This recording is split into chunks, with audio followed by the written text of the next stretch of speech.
You have not said Donovan Mitchell, I think, ever on the history of Part of My Take. I don't think you've said those words. Donovan Mitchell. Okay, there it is. We just broke ground there. If they can make it to the Eastern Conference Finals, it'll be exciting. Okay. On today's Part of My Take, we have a twofer for the people. We have Michigan Wolverines head coach Dusty May, recurring guest. Last time we talked to him, he was at FAU, but we had a great conversation with him. March is on its way. We're here. It's one of the best 2 weeks of the year. We also have our good friend Pete Prisco on the show to break down NFL free agency. Also get into an Italian versus Italian fight about Jalen Hurts with Max, which was great.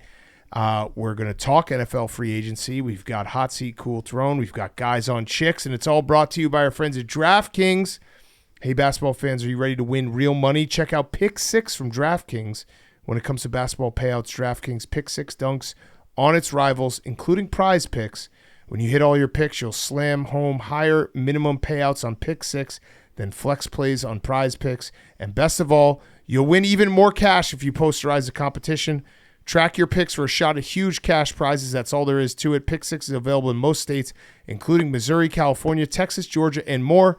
Don't settle for a smaller payout. Switch to Pick 6 and cash in your basketball knowledge. New players get 50 in Pick 6 credits instantly on just a $5 entry. The fun of the basketball season continues with the most fun way to play fantasy sports, Pick 6 from DraftKings. Download the DraftKings Pick 6 app now. Use code TAKE. That's code TAKE for new customers to play $5, get $50 in Pick 6 credits. Better payouts, bigger wins, only with Pick 6 from DraftKings. The crown is yours. Okay, let's go.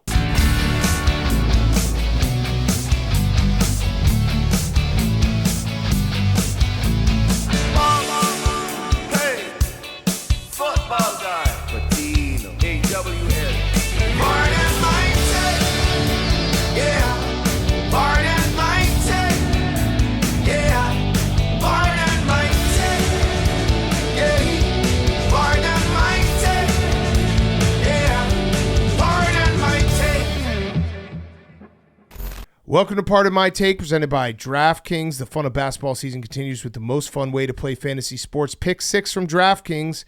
Download the DraftKings Pick 6 app now. Use code TAKE. That's code TAKE for new customers to play $5, get 50 in Pick 6 credits. Better payouts, bigger wins, only with Pick 6 from DraftKings. The crown is yours. Today is Wednesday, March 12th. And NFL free agency is all the way going, boys. We've got a lot of new faces and new places, including Sam Darnold to the Seattle Seahawks. Sam Darnold to the Seahawks. Good for Sam, by the way. Just as a like, whether you think Sam's going to be good going forward. Pretty awesome that his career seemed like it was over, and he just signed a $100 million contract to go to Seattle. Yeah, I think he played it right. Like he played very well last year, with the exception of the last 3 games of the season. Yeah. So he had a great year. He earned this contract. Congrats to him. I don't know that I would love the situation in Seattle right now, because they have gotten rid of a lot of guys. You're not going to have the same weapons in Jefferson and Addison and Hawkinson. Yep. That's not going to exist out there. You're not going to have KOC. Yep. It's going to be different, but I am very happy for him. It's interesting when you look around the league, you've got Sam Darnold signing a contract, Geno Smith on the move, Aaron Rodgers is going to get another job, and Zach Wilson to the Dolphins.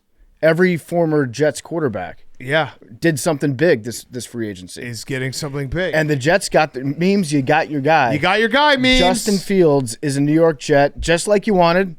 Congrats. We got our guy.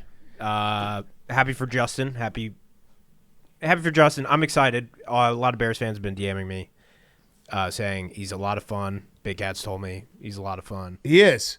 He doesn't. There's also a downside. But he's never had a good offensive line. We do have a good offensive line. We have good running backs. We're going to establish a run. We're going to be a run-first team. And that's what's important here. I checked in with Memes yesterday after it happened, and I had an honest conversation with him, because I told him, I was like, he makes Sundays fun. Long term, I don't know if he's going to be your answer. And I said, if your expectations are not wildly out of control, it could be a fun time. And I asked him, what's the ceiling of the Jets with Justin Fields next year? He said 9-8, and I said that's a fine way to approach it. Yeah. You might be surprised. Yeah, that's the ceiling. Well, he's betting on himself, so you just got to hope he just pops off. You just got to back him up. Yeah. And be like, if you're betting on yourself, I'm betting on you. Well, he's not totally betting on himself. Yeah, it's a 2-year deal, right? It's a 2-year deal, so he's actually not betting on himself. Yeah, but if he pops off this year, He's already massive contract. Well, he's under contract for the second year. The Jets are basically avoiding the Sam Darnold situation where they don't want him to. If he pops off, let me cook here. Like, you're always betting on yourself. Yeah, I guess. But if he has a great year this year and then next year he's bad. I think if he has a great year this year, then they won't play the second year under that contract. Maybe. And they'll give him an extension after 1 year. Or they could be like, maybe that we got to see another year and not make a mistake of Daniel Jones' mistake. Who? Daniel Jones, by the way, incredible job of getting $14 million. I know it's probably not all guaranteed, but still. Yeah. Colts quarterback. You know how Meme says if you don't like the Justin Fields trade, then you're racist? Yeah. That's how I feel about Daniel Jones. I'd agree. Except if you don't like Daniel Jones on the Colts, you have a problem with white people. Yeah, you do. You do. You do. You absolutely do. He's doing the Manning brothers career arc. Yeah. Is what he's going to do. I think it's interesting having him, Anthony Richardson, and then you've got, obviously, Jonathan Taylor at running back. Why not just run the wishbone? I don't hate it. That's what the Colts should do. Just run the fucking football. Daniel Jones might be QB1 by mid-September. There was an immediate Chris Berman that came to my brain when I saw this. He's just Indiana Jones. There it is. And he kind of looks like it's him. Perfect. Too. You should start wearing the hat. Wear the hat, Daniel. That would be sick. But yeah, the QB, I feel like Meme's in a good spot. The Giants have no quarterback. The Steelers have no quarterback as of right now. We're taping this in the afternoon. It feels like Aaron Rodgers is going to be a Steeler, and then I don't know what the Giants are going to do. I feel like it might be just a game of musical chairs, but it's whichever team Aaron Rodgers doesn't pick, then Russell Wilson might just be the quarterback of the other. Yeah, that does feel like it's going to be like, oh, Aaron Rodgers is a Steeler? Okay, I guess Russ is going to be a Giant. Yeah, we got Aaron Rodgers at home, and it's Russell Wilson. Yeah. All right, so what other big – I mean, the Bears had a nice day. My take on free agency is if you have to, because everyone's like, oh, they're off-season champs again. The Bears haven't won anything with these guys. If you have to fix all the holes, that means you're a bad team. If you have to go into free agency, but with that said, I'm very happy that Ryan Poles did a good job of just beefing up the trenches on the offensive and defensive line. And it feels like what was a massive weakness is, I'm not going to go as far as say strength, but it's looking a lot better than it was a week and a half ago. I think you can say that he signed a lot of players that were not on the Bears last year. Correct. Which would be a good thing. Correct. Right? And the guys that he did sign are, for the most part, big, strong, athletic guys that should be upgrades. Yeah. And you invested in some skill positions last year, some of which panned out, some didn't. But you kind of looked at that last year. Now you're beefing up the trenches. I think it's a good idea. Yeah. I like what the Bears The middle of the offensive line is a lot better. The defensive line has some depth. Were there times yesterday in my inner monologue that I said to myself, Bears are back? Maybe, but that can't be confirmed. 6 out of 10. It was in my brain, so I never said it, so it doesn't count. But maybe. If there was a bracket for who had the best offseason, do you think the Bears would win? No. I think they might be in the championship game. No. I think we're looking at the two of them right here. I think so, too. I think it's the Bears and the Patriots. Yep. Bears did okay. Commanders. See, Commanders did really well, too. Yeah, they got Laramie Tunsil and Debo. Okay. Yeah, he was talking about us, Okay, too. I know, but I'm talking about I think the Patriots did a good job. Max came up to me yesterday, and he was just like, oh, what you're doing kind of reminds me of the dream team. You think you're putting together a dream team. We made a couple nice moves. This is not a dream team stat. We're not like putting together a super team. We got Debo, who was fat last year, who I think will still be good. It's not like he's at the peak of his powers right now. He was a 5th-round pick. That's where we traded for him. Then we swapped a 3rd and a 4th round and then gave up a 2nd-rounder for Tunsil. So it's not like we're getting like all-stars. Laramie Tunsil's very good. He's a Pro Bowler. And you got Kinlaw. I'm just pumped about Tunsil because now I have to do a gas mask bong. You do. Welcome into town, yeah. Also, I don't understand the Texans' strategy being like, we had a bad offensive line. Let's trade our best offensive lineman. Yeah, they got rid of 2 of them. Tunsil, I think, was the best, and then he had a lot of false start calls and whatever, but I still think it's really hard to play that position, and you can see the price for left tackles. Yeah, so I love Laramie Tunsil because then we can move the guy that played left tackle for us last year. He was a rookie, not necessarily left tackle by trade. We're going to move him around for Sam Cosmi, then maybe move him around again once Sam gets back. So I like the moves that we made. I'm pretty pumped about it. One thing that I was thinking about the other day, because we were talking about Joe Milton, Bazooka Joe, and with the Patriots signing the pastronaut, Josh Dobbs, to be your backup quarterback, feels like the Patriots are just burying Joe Milton. Like they're actively trying to trade him. We're never going to get to see Joe Milton. He'd be great on the Steelers. Hank, are you excited about the Patriots moves? How many of the players were you breaking down tape? Milton Williams, I mean, Mac Hollins I've known for 10 years. That was a cool full circle moment. I met Mac when he was, I think, going into his junior year of college at UNC. He was Caleb's roommate, and I spent a year with Caleb living with him where he's like, Mac's going to be a pro, Mitch is going to be a pro. And I was, in my head, Mitch was a backup. Mac was playing well, but he was UNC. I didn't necessarily think that was like a pro path. And, to see him grind out, he got drafted 4th, been on a bunch of teams, great special teamer. It's cool that he's on the Patriots. I'm pumped. What about the other guys? Milton Williams, Max said he was good. Yep. Carlton Davis, the reports, I mean, he's old, but he's very durable. Mm-hmm. And I don't know the other guys. Harold Landry, he was a Vrabel guy in Tennessee. He's good in Tennessee, yeah. Yeah. Robert Spillane is a white linebacker, played in Pittsburgh. So I'm excited. Yeah. What about we need a receiver. Probably need another receiver, yeah. By the way, the winners of free agency are the teams that didn't have to do a lot. Like the Ravens just re-signing Ronnie Stanley. And Patrick Ricard. That's like the Eagles. The Eagles lost some more players than the Ravens lost players. But the winners of free agency are the teams that were already good and didn't lose a lot of guys. Yeah. They're the big winners in free agency because they were already good. The 49ers have also lost a lot of guys. Some to free agency, some to trade. The most recent, I think they cut Leonard Floyd today, and he got signed almost immediately by the Falcons. Yeah. So they're going to be a much different team next year. Also, we should say winner in free agency, the Cowboys all in, because I don't know if you guys saw, but they signed a long snapper for a 3-year, $4.45 million deal. So that's pretty big. All in my ass. Yeah, he's cooking. Jerry's up to something. They also re-signed Kevontae Turpin. Yep. True. Max, how you feel about the Eagles losing a lot of guys? That's a problem with winning Super Bowls is that, you provide good players and then those good players don't have contracts anymore and then other teams can pay those players more than you can. Mm-hmm. So right now we're just offloading contracts, which kind of sucks. We traded C.J. Gardner-Johnson. Yeah, I thought he was going to be a leader. He was one of your co-leaders. Yep, Darius Slay retweeted something that kind of talked about that.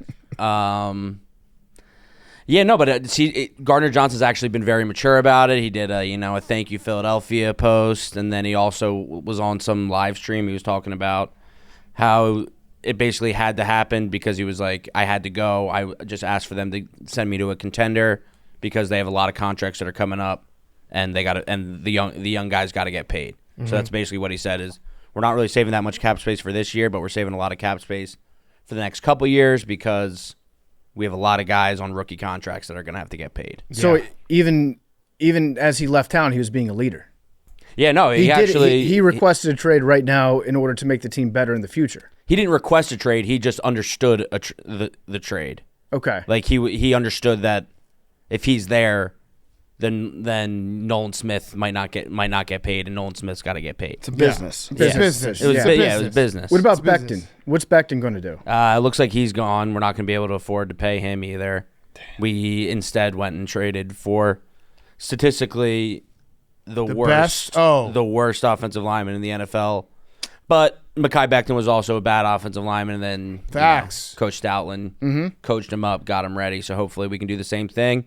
Had a lot of potential. He was a first-round pick in 2022, so he's basically, still a first-rounder. We traded C.J. Gardner-Johnson for a first-rounder. Yeah. Okay. That's good. Also, winner Denver Broncos. I feel like they did a good job of beefing up their defense, which, the need to maybe just go and try to splurge on some wide receivers when the wide receiver market wasn't like robust. They avoided that, and they're like, hey, let's get a really good defense, and they got some ex-Niners to come and help them. I also, by the way, because I have bashed him, and I'm now back to being a fan. Ryan Poles, I also think, has done a good job of signing guys that their contracts it's about a 2-year or 3-year deal, 2-year most of them, where it's like that's when you're going to have to pay Caleb Williams if Caleb Williams becomes great. Setting yourself up. Right. Yeah, So it's like I think you don't want to get into something that's like 5 years from now. I think that's why the Texans are getting rid of a lot of guys right now. Yeah. Is because they know that they're going to have to pony up for CJ Stroud. Yeah. Also, Stephon Diggs, I feel like he's going to sign a pretty decent contract. Yeah. Right? He probably will. Like if you look at the free agent market for wide receivers this year, not that great. No. There's some guys in the draft that I think probably some really strong receivers in the draft this year. But if you don't get one of them, I feel like he's probably the best that you can do.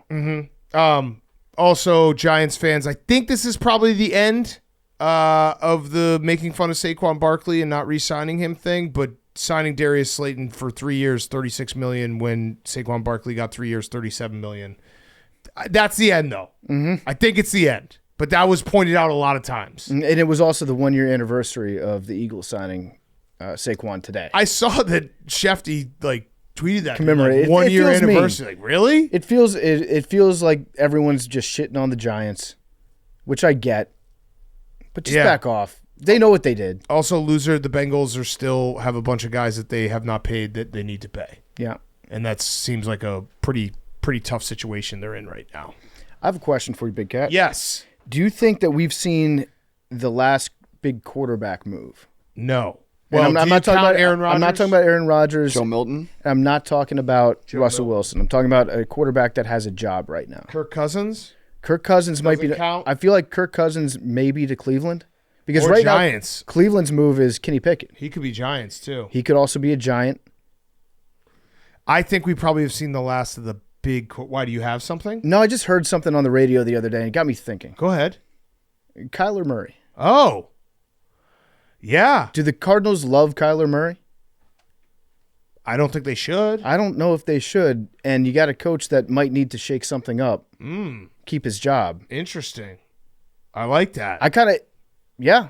I'm just saying, keep an eye on the Cardinals. Okay. It's up to something. Also, yesterday, the most important internet day of the year for NFL fans. Yeah. Yeah. And I've been a big proponent of everything Elon's been doing with X.com, the Everything app. It's all happening on X. You are the media. What the fuck was going on yesterday, Elon? It was so bad. Then he started to claim that he was probably getting hacked by Ukraine. Buddy, you got one job, and that's to make sure that Adam Schefter can tweet on free agency day in the NFL. Yeah. I like the tweet our coworker Nate had that Trump asked him to turn off Twitter because the stock market was plummeting. Ah, interesting. Conspiracy. We also had I tweeted like something along the lines of like, Elon, you're a real fuckhead for having Twitter break on today of all days. And I didn't realize there is a group of people out there that ride for Elon harder than any fan base ever. Oh yeah. Yeah. I mean, I his was rocket babies. I was vaguely aware, but man, my replies were just whew. I think they searched for Elon Musk. It's crazy. I didn't know we had fans of the dude the way that people root for their teams. Yeah, no, we got a lot of Elon fuckboys out there that they're his online defenders. Me? I would never, root for another man like that and put all my hopes and happiness in how they do and how many interior offensive linemen they signed. Ryan Poles was cooking. Now, have you seen the meme that's legitimate criticism and they're firing a gun at Elon Musk, who's a poo, and then there's a guy jumping in to block the bullet and it just says weird nerds? No, I have not seen that meme. I have not seen that meme. But I've done everything that I possibly could to support Elon through his X.com, the Everything app takeover. This is how he repairs it. You guys just are big on can't Twitter. have You must that. be getting paid a lot from their ads, right? not really. So they just gave us the check mark. We didn't pay for the check mark. I haven't gotten a payout in 7 months because it asked me to submit proof of my ID or something. I was like, fuck that. I'm not sending that in. I mean, I get like a couple $100 a month, maybe. It's not great. I thought it was going to be more. If you are only getting a couple $100, then it can't be worth it for anyone. Yeah. It was a bad day for Twitter to be down.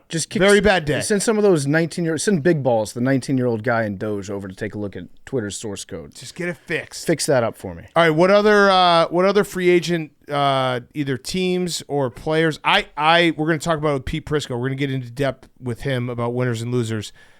I'm starting to believe it's kind of like our Sam Darnold Baker Mayfield clip from like 5 years ago. I might start to believe in Zach Wilson again, just because that offense is set up to just drop back throw. Well, there's a lot of MILFs in Miami for him to That's impress. true. That's probably the best city in the world for him to go to. That's true. Hey, pull up the free agent signing tracker again, Max. Let's just go. I don't want to miss anyone. Go up to the top. Oh, Poona Ford, that was big. Poona Ford for the Rams. That was huge. You got a big run. Rams are going to be good, man. Rams are going to be good. What are the Chargers doing? Can we see it? Go back to that. Chargers got Najee Harris. Oh yeah, that's right. Chargers got Najee Harris. I'm trying to look, see if we missed any big ones. You're going too fast. I can't keep up. I don't know if you want me to go fast or slow. I want you to go medium. Travarius Ward to just the like Colts. this. Yeah. Kyle Juszczyk got released. Yeah. Yeah, That sucked. Be nice to have him in Be DC. nice to have him in New England. The Bucks re-signed Godwin and Levante David, and I think they got a pass rusher as well. Teams, it didn't feel like it felt like a lot of the big moves happened via trade. Yeah. You know, like on the week leading up, and then Sunday night, and then there weren't. Once Sam Darnold went, there's some nice pieces, but again, it's free agency. Like if you're getting someone like Drew Dahlman's going to be a better center than what the Bears have had for a long time, but he's also not a perfect player because otherwise he wouldn't be in free agency. Right. That's just how it works. Ronnie Stanley didn't go to free agency. You know who else is a free agent right now? Trey Lance. Oh, Trey Lance. Cowboys gave might up just stay one. draft picks for him. Didn't play him for some reason. Yeah. And now he's free to sign wherever. I think he's thrown like 400 passes as a NFL and collegiate quarterback. Yeah. So, Jameis still out there. There's your big move. Yeah, Jameis is lurking. There's your probably big a bidding move. war for Jameis right now. Also, is Derek Carr going to start for the Saints again? That's kind of one of those things that I just like, oh, yeah, I guess. I guess so. I feel like Kellen Moore is going to look at Derek Carr and be like, yeah, I can work with this. Yeah, all right, we'll give it a shot. His name popped in my head last night. I was just like, oh, yeah, he is going to play for the Saints. Yeah. Again. They're going to do that. Let's see, Brandon Scherf, has he signed anywhere? Nope. So there's still some names out there. PFT, I like the Laramie Tunsil. I don't understand too. from the Texans. I like Laramie Tunsil. I like Kinlaw. Yeah, you did a lot of good things. Good moves. Memes is shaking his head no for some reason. Oh, for Kinlaw? Oh, Javon Kinlaw that was the worst contract of all time. Oh. That we gave him? Oh, Yeah. here we go. The worst, He was on the worst, Fleeced? the worst It was contract so of all bad. time. You guys just let Jonathan Allen walk and you signed Javon Kinlaw. There was a lot of shit. Wait, with Deshaun Jonathan. Watson still is that contract still is going. You're right. Second worst. Second worst. What about Aaron Rodgers? No, he was a stud. He still got some ball left in him. Top 5. Top 5. You think that was the worst contract given No, out it was yesterday? so bad. It was so bad. Whoa, I didn't know yet. Yeah, you got some real animosity towards Some Kinlaw. take. He's the king of just like, all right, plays over, 15-yard penalty, Javon Kinlaw. You can't stop the run. He can't do much. He was on a proven deal last year and just didn't prove anything. Bet on himself, though. Well, I mean, sounds like he proved Paid something off. if he got that much money. $45 million. You love guys who bet on themselves. I do. But now he's your problem, He's my problem. Coach Quinn. Coach Quinn. He's gonna coach him up. Other than that, you did a great job. Thanks, Memes. Appreciate that. Oh. What else did the Jets do? Got a safety, a corner. They also told Peter Schrager that they're not going to leak any information. What? So we don't know. They could have signed more guys. Wait, so they leaked to Peter Schrager that they will be stopping the leaks. Yeah, they'll be announcing everything at 12 o'clock when the official period starts. They're respecting the league year. Yeah, respecting the league year. So everything that got announced was from the agent or player side. Got it. You're not supposed to sign anyone right now. Yeah, but everyone's being signed. Right, but you're not supposed to. You're not supposed to. It's actually illegal. So we should shouldn't be delete this talking about it. footage. Yeah. I Delete like this whole thing. I like the Jets though being we're the only ones that are going to respect the official NFL free agency deadline. Wait, does that mean there's gonna be a flurry of signings that you're expecting? I hope so. But Justin Fields got leaked. He deleted. Yeah, but that's from the player side. So the player side could leak it.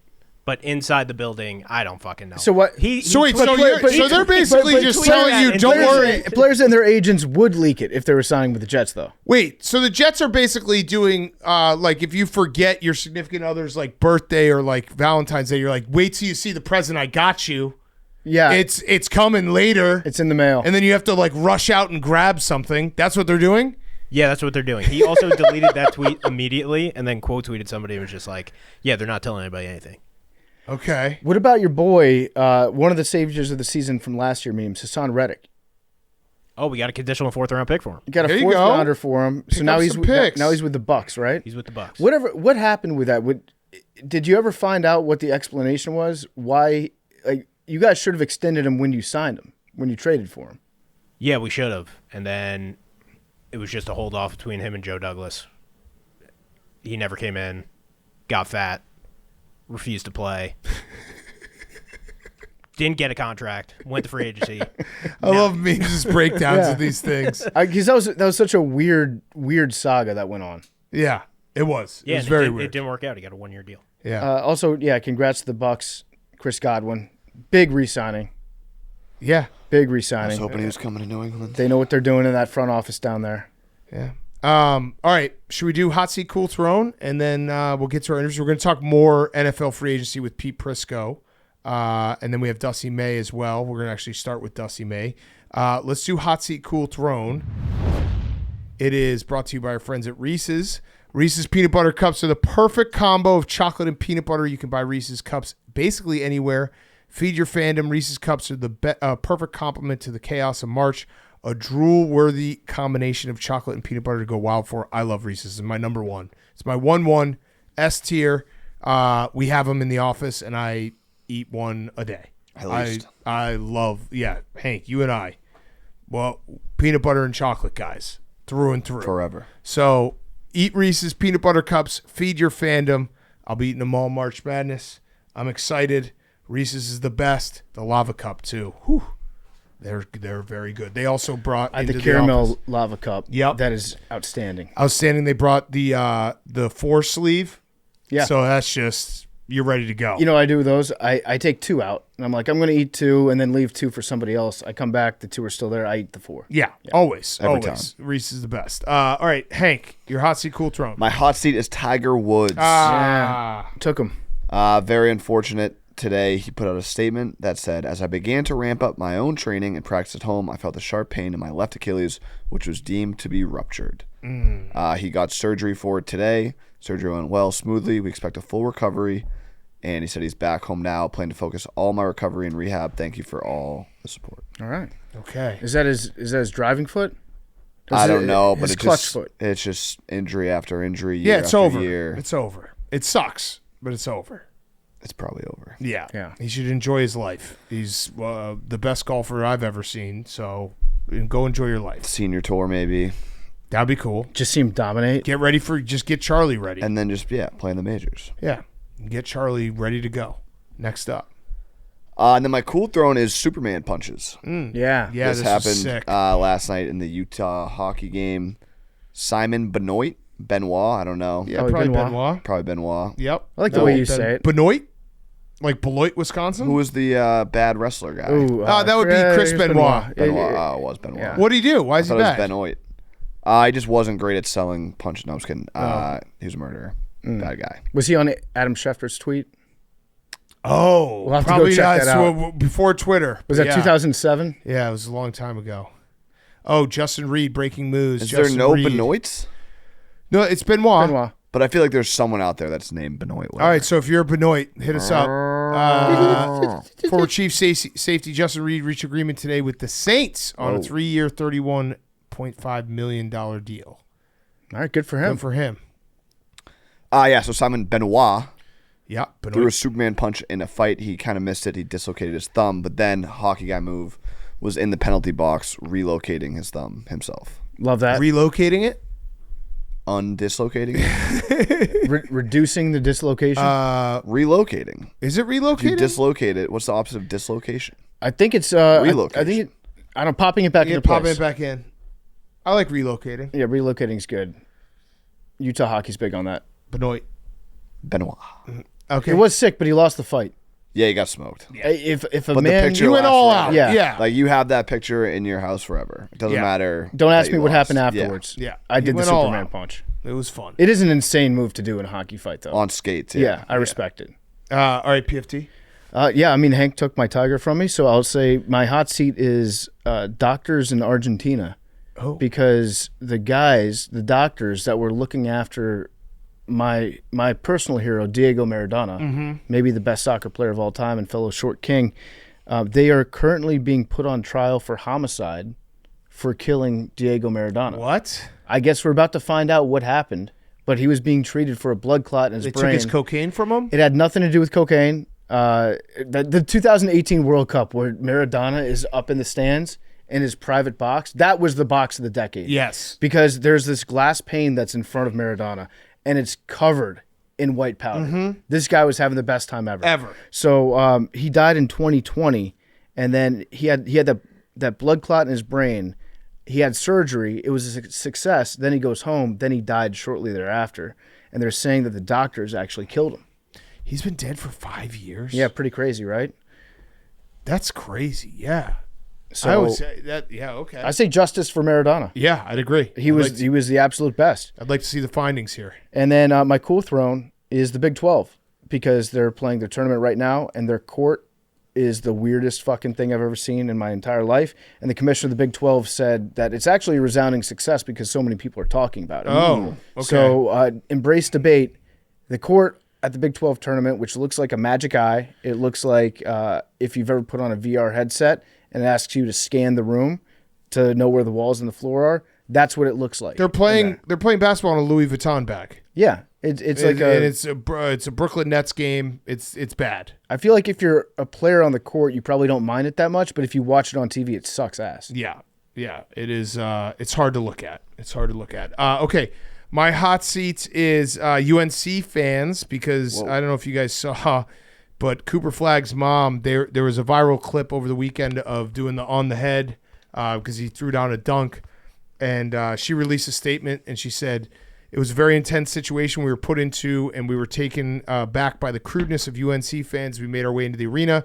They continued to harass us with much worse being spewed in our direction, as well as our 18-year-old son and his teammates throughout the entirety of the game. Celebration was a moment of being so proud of our kid and also a big fuck you to the entire Carolina fan base for being classless assholes. If you're a UNC fan and didn't like it, tough shit. Better luck next time. Go Duke. I love this. Yeah, that's good. That's awesome. That's also it's just apology for I apologize for absolutely Well, it nothing. started soft. Yeah, it started like rivalry week. I was of getting, course they're going to be chirping you, but you should be allowed to chirp back. Yeah. That's a good response. Yeah. I love this so much because never in a million years would you expect a Duke player's mom to be putting that statement. Right. Yeah. It was very un-Duke of her. Yeah. Which is a compliment. Yeah. Big time compliment. My other hot seat is me because my 16-0 streak has ended. 16 in a row. I'll never do it again. It was a hell of a 8 days. I'm sad it's over. And now I'm just going to go on tilt for a little bit and then hopefully find my way back to neutral, which is like going like 46%. No, you got this. There's one thing about like getting high. If you go on like a 5-0 run, 6-0 run, you can chalk a lot of that up to luck. But 16-0, you knew the game better than the bookmakers. Yeah. I had one moment I would like to take back as I got into bed last night and I just muttered, I have nothing to live for anymore. And my wife was like, what did you just say? So that was bad. But in the moment, I was very upset about the 16th. I mean, it was fun. It was a fun ride. Thank you for everyone who rode with me. And congrats to Hank because he's going to fade me now and he's going to win a shitload of money.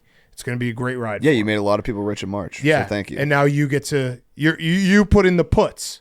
It's the Big Short.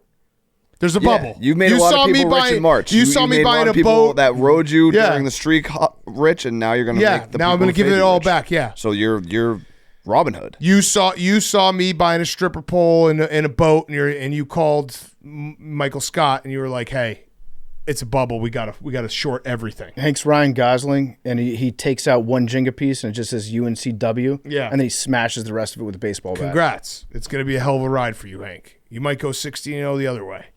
It might happen. And then my cool throne is Timothy Chalamet just because he's the man. And I saw him, was it Kylie Jenner? Yep. Kylie Jenner rubbing up on him. I would have came. Just going to say that. But does he have top 5 life right now going? It's pretty good. I mean, he's literally, how old is he? 23? 27. And he's got the world by his balls. He's like universally loved. He seems like a cool ass dude. He's got Kylie Jenner and her big jugs rubbing up on him while he's watching tennis. He's 29 years old. He's got like everything in front of him right now. And he knows ball. He's probably not. Al-Gaib. Kylie's probably going to break up with him during the tournament.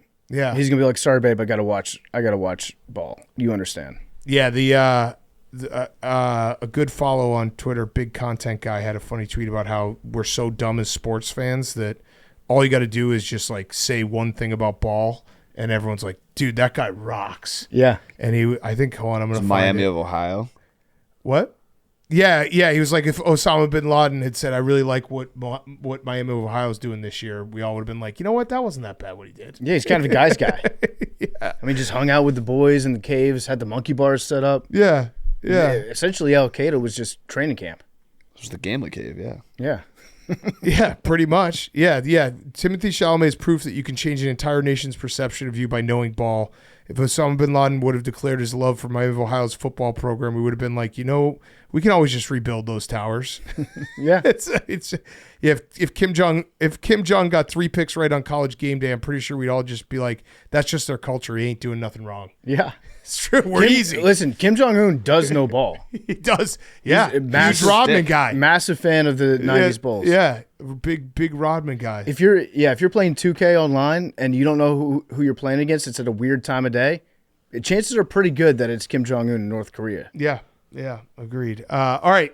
Should we get to our interviews? We got 2 great ones. Dusty May and Pete Prisco talking more NFL free agency. And good luck to everyone in March Madness. It's here.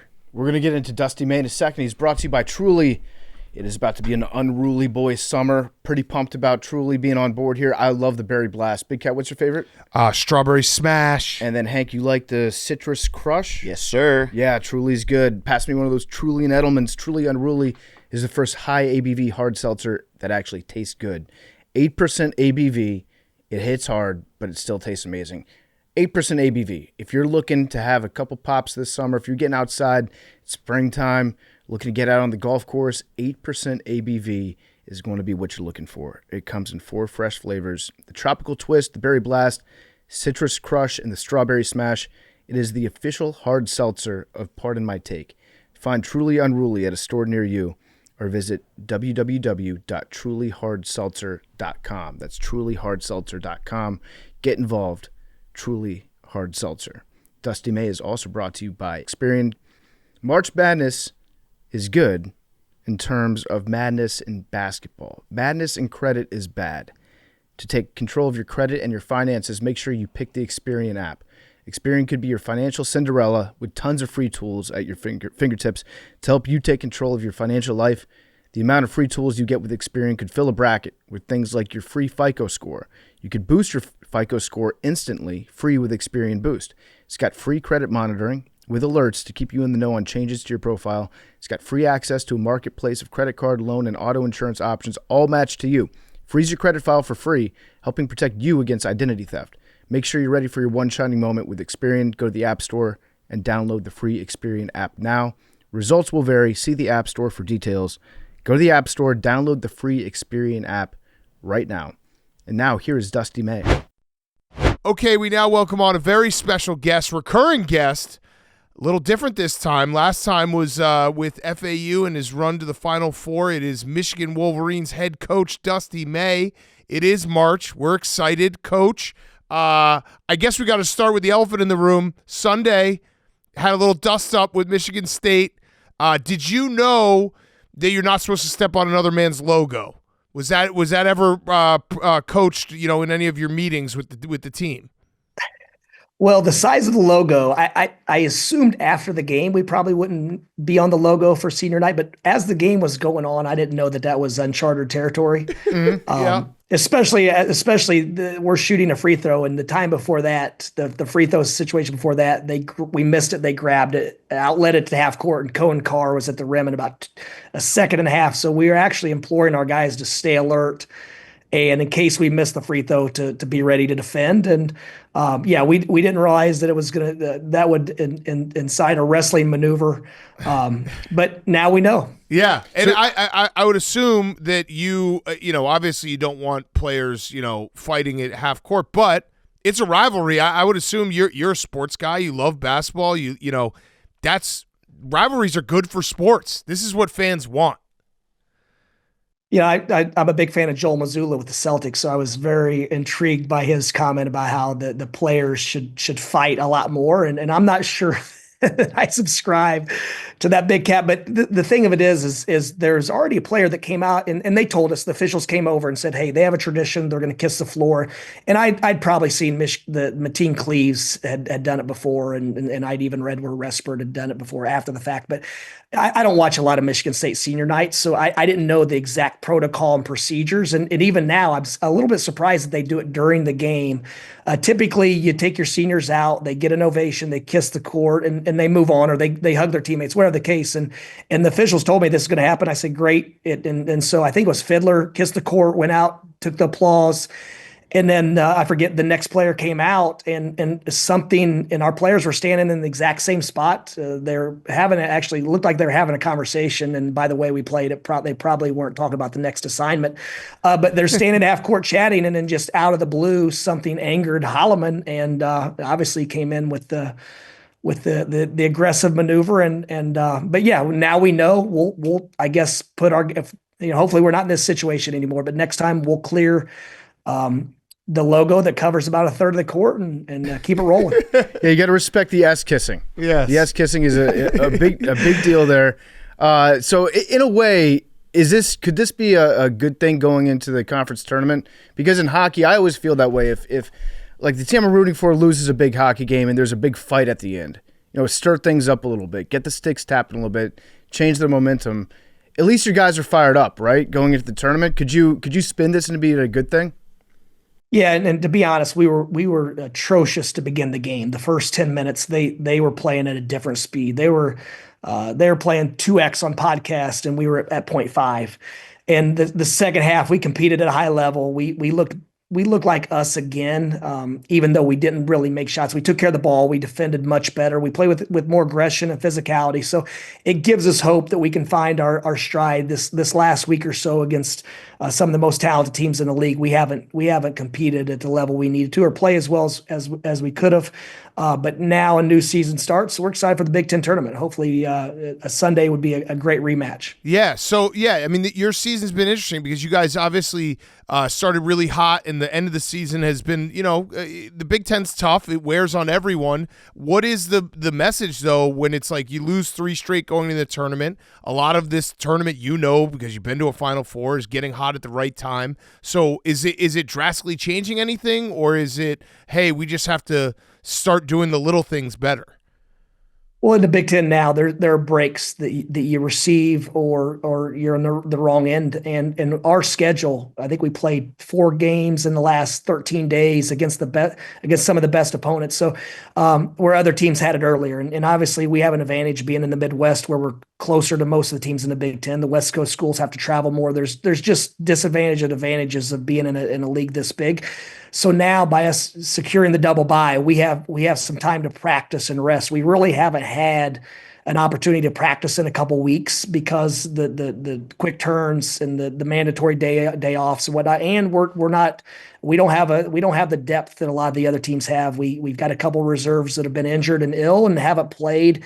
And so we've been riding really 6 guys during this stretch. So it gives us a chance to kind of take a deep breath, find a way to get healthy, and then also practice for a couple of days and try to clean up a few things. Yeah. Do you have a message to any Wolverine fans out there that might be thinking about hitting the panic button? Because I think the panic button might be in the room. They might be looking at it. They haven't smashed it just yet. But to those fans out there, do you have anything to say to them? Give us 2 weeks. These are the most important games coming up. And I wouldn't hit it quite yet. We still have a group. We've got a heck of a front line that's continuing to put up staggering numbers even when they're not playing their best. And I believe that we're going to make some shots. If you would have said we were going to shoot 30% over Big Ten play, I would have said, man, we're done early. We're not going to we probably won't make the Big Ten tournament. And that's what we ended up doing after being really 20 games in. We were one of the top shooting teams in the country, top 20 shooting teams in the country from 3 and top 3 or 4 from 2. And over the last 14 games or so, I think we're around 355th or 360th. So there's been a big drop off in shooting. one of the factors is one of our best shooters hasn't played in a while. So, but yeah, I think we're going to make some shots. We were really close yesterday. We generated some good looks that just didn't drop. So I think we're much closer than the scores as it indicates as of late. I got a kind of not a basketball nerd question, but obviously your team this year, very, very good, struggled with turnovers. That's been a kind of the bugaboo all year for you guys. What is there a specific drill or is there something that you do as a coach where you're trying to fix that? Because I'm just curious, like it seems like something that would be difficult to fix, but I'm wondering what, as a basketball coach, you're like, this is what we have to go through to clean this part of our game up, because if we can clean this part up, we're probably a lot better of a team than people expect. Well, early in the year, we attributed to we were playing a little bit faster than these guys had ever played. We were really trying to sell something for the future, the recruits, a system, a style of play. And then we realized that we weren't really turning it over when we were playing fast. It was mostly just the decision making, the ball movement. We've tried every drill. I've consulted probably 25 different coaches. There's actually a group of us that were really struggling earlier in the year with turnovers, that we were communicating with each other about what we were trying to do, and so the other two guys that were down at the bottom with us, those guys made a nice jump late, so they were able to fix it, and with using the same ideas. So we just haven't been able to. Yesterday we did in the second half, but it's a myriad of things. I think we had 3 or 4 turnovers on illegal screens. We've been imploring our guys to screen more and get their teammates open. So it's been a different problem every night, where there haven't been real consistent themes. And it's something where hopefully yesterday, the second half, the light bulb went on, and hopefully we can figure this out before it's too late. Okay. Couple ideas. One thing off that. So there was a turnover group text. Who else was on it? That's awesome. I'll just say my good friend Coach White at Georgia, who I worked with for a number of years at Louisiana Tech in Florida, and I was actually talking to one of his assistants this morning. I said, "Hey, I haven't checked your turnover numbers lately. They've won their last 4 or 5 games against really, like, they found their stride in the last 5 games." And I asked if their turnover numbers were down because I didn't have time to research it, and he said drastically. And I asked him what they were doing, and he told me the 2 drills that they had done consistently. I said, "Yeah, we did those as well. They didn't work for us." That's awesome that you had a therapy group with the coaches with high turnover teams. The other thought is, have you thought about maybe making everyone on the team dribble around a basketball in Ann Arbor and letting, like, the entire student body know, like, hey, you can pickpocket at any time. Like, these guys have to do a better job with the ball. Just really making it just playground rules. Well, Big Cat, actually, a lot of our issues are over dribbling. So we're trying to go the other way. We like for these guys to be passing through crowds, passing around the fans, walking the sidewalks. But it's something to think about. Okay, yeah. So you need to pair everyone up and be like, you guys have to go to class together, and you have to pass. The ball can't hit the ground. You have to pass all the way to class. I like it. Okay. Or just run the 3-man weave for an entire practice. Yeah. Just ball never hits the floor. Yeah. I always loved that drill because it was really fun to do as a player, but I don't think it helps in a basketball sense at all. The 3-man weave. That's actually a debate, ongoing debate amongst coaches, and it serves different purposes. Catching on the run and whatnot is not that easy, but a lot of times the defenders have something to do with it, especially when you're playing a team as physical as Michigan State and as intense as they are and as deep as they are. They have a lot to do with those turnovers, and you've got to find a way to slow down and make simple decisions and reads. I would just run a practice where I had 5 guys on offense, and then I'd have 8 guys on defense. And be like, take care of the ball. We've done that against pressing teams. It helps. Yeah. So what's Danny Wolf's ceiling? Because I love watching him play. I'm a Badger. We played earlier in the season, and the Vlad Danny Wolf pick and roll I had nightmares about it afterwards. It just worked like over and over, and you guys were just running it over and over. But Danny Wolf, he's an incredible player, and like, what do you think his ceiling is as a player? I mean, he's just scratching the surface, to be honest, Big Cat. He can shoot it. He's still learning to trust his catch and shoot shot. He's always been such a playmaker that his first instinct is usually to catch and dribble and drive. And we're trying to get him to trust his 3-ball more for his long-term future. And for us, we had, like, as I said, we haven't shot it well, but his ability to dribble the ball, make difficult passes. I mean, he's got a special gift. And he continues to try to simplify his game to get his turnovers down. But that Wisconsin game was kind of their coming out party. And we're glad to do it against your alma mater. Yeah. I mean, it's a great story too. Danny Wolf, like usually when a guy transfers from an Ivy League because he went to Yale, it's like, a 5th-year senior or something, and he's like going to be, a role player. He should have been playing Power 5 basketball from the jump. He's that good. And he's a little bit of a late bloomer. I think even his freshman year at Yale, he had several DNPs, didn't play a lot. And that summer he played with the Israeli national team. And just part of playing more and having confidence. And then his sophomore year, he really exploded and became one of the best players in the Ivy League. And at his height, the situations worked out well for him too. I do think Vlad, his ability to get behind the defense and catch any basketball in his vicinity, has really helped Danny as a passer and helped his production. And as you guys saw in the Barstool Invitational last year, that's a big target around that rim. Yeah. Mm-hmm. Coach, we take ourselves pretty seriously as journalists here, and one part of that is trying to dispel any fake news that goes around. So I want to give you the opportunity to get ahead of this, because we have an internal reporter here, a person who works at Barstool Sports. His name is White Boy Rick. And he is a massive Indiana Hoosiers fan. He reported that you would be the next Indiana Hoosiers head coach. Can we just say, is White Boy Rick, is he onto something? Because I think it's fake. I think he made that up as a fan, but I'll give you the opportunity to say what you want about it. I'm going to go with fake news on that one. Okay. Fake news. White Boy Rick is Sorry, fake White news. Boy Rick. All right, but off that, you're staying at Michigan. I think you signed a contract extension. Congratulations on that. Thank you. Part of you does feel good when your name just gets thrown out there, when you see Indiana and everyone's like, he could save us. That's got to feel at least good for the ego. You're never gonna leave. You're a Michigan man, but that has to feel a little good where you're just like, yeah, let me read a couple Indiana fans being like, we need Dusty May right now. Actually, it doesn't, because you're a better guy than us. Winning games and people, coaches and people that you really, really respect saying nice things about you. Those are the ones the only ones that really matter. As far as that other stuff, you lose a game and it's not. But yeah, I'm very, very happy at Michigan. I appreciate the opportunity that these guys gave me, and I'm excited about the foundation that we've laid in year one. Yeah, see, all right, so you're a better guy than us, because I would definitely, if I were in your spot, there would definitely be moments where like players would try to talk to me, and I'd be buried in my phone. I'd be like, sorry, White Boy Rick and Hoosier Bong Rips are saying they need me so bad right now. Hoosier Bong Rips knows ball. It's hard to pass up a compliment from that guy. Like, this is awesome. I'm their savior. Now that we're on topic, I wasn't aware of the Hoosier Bong Rips felt this way. If that guy doesn't I'm exist, assuming he he's got will a real keen eye for hoops.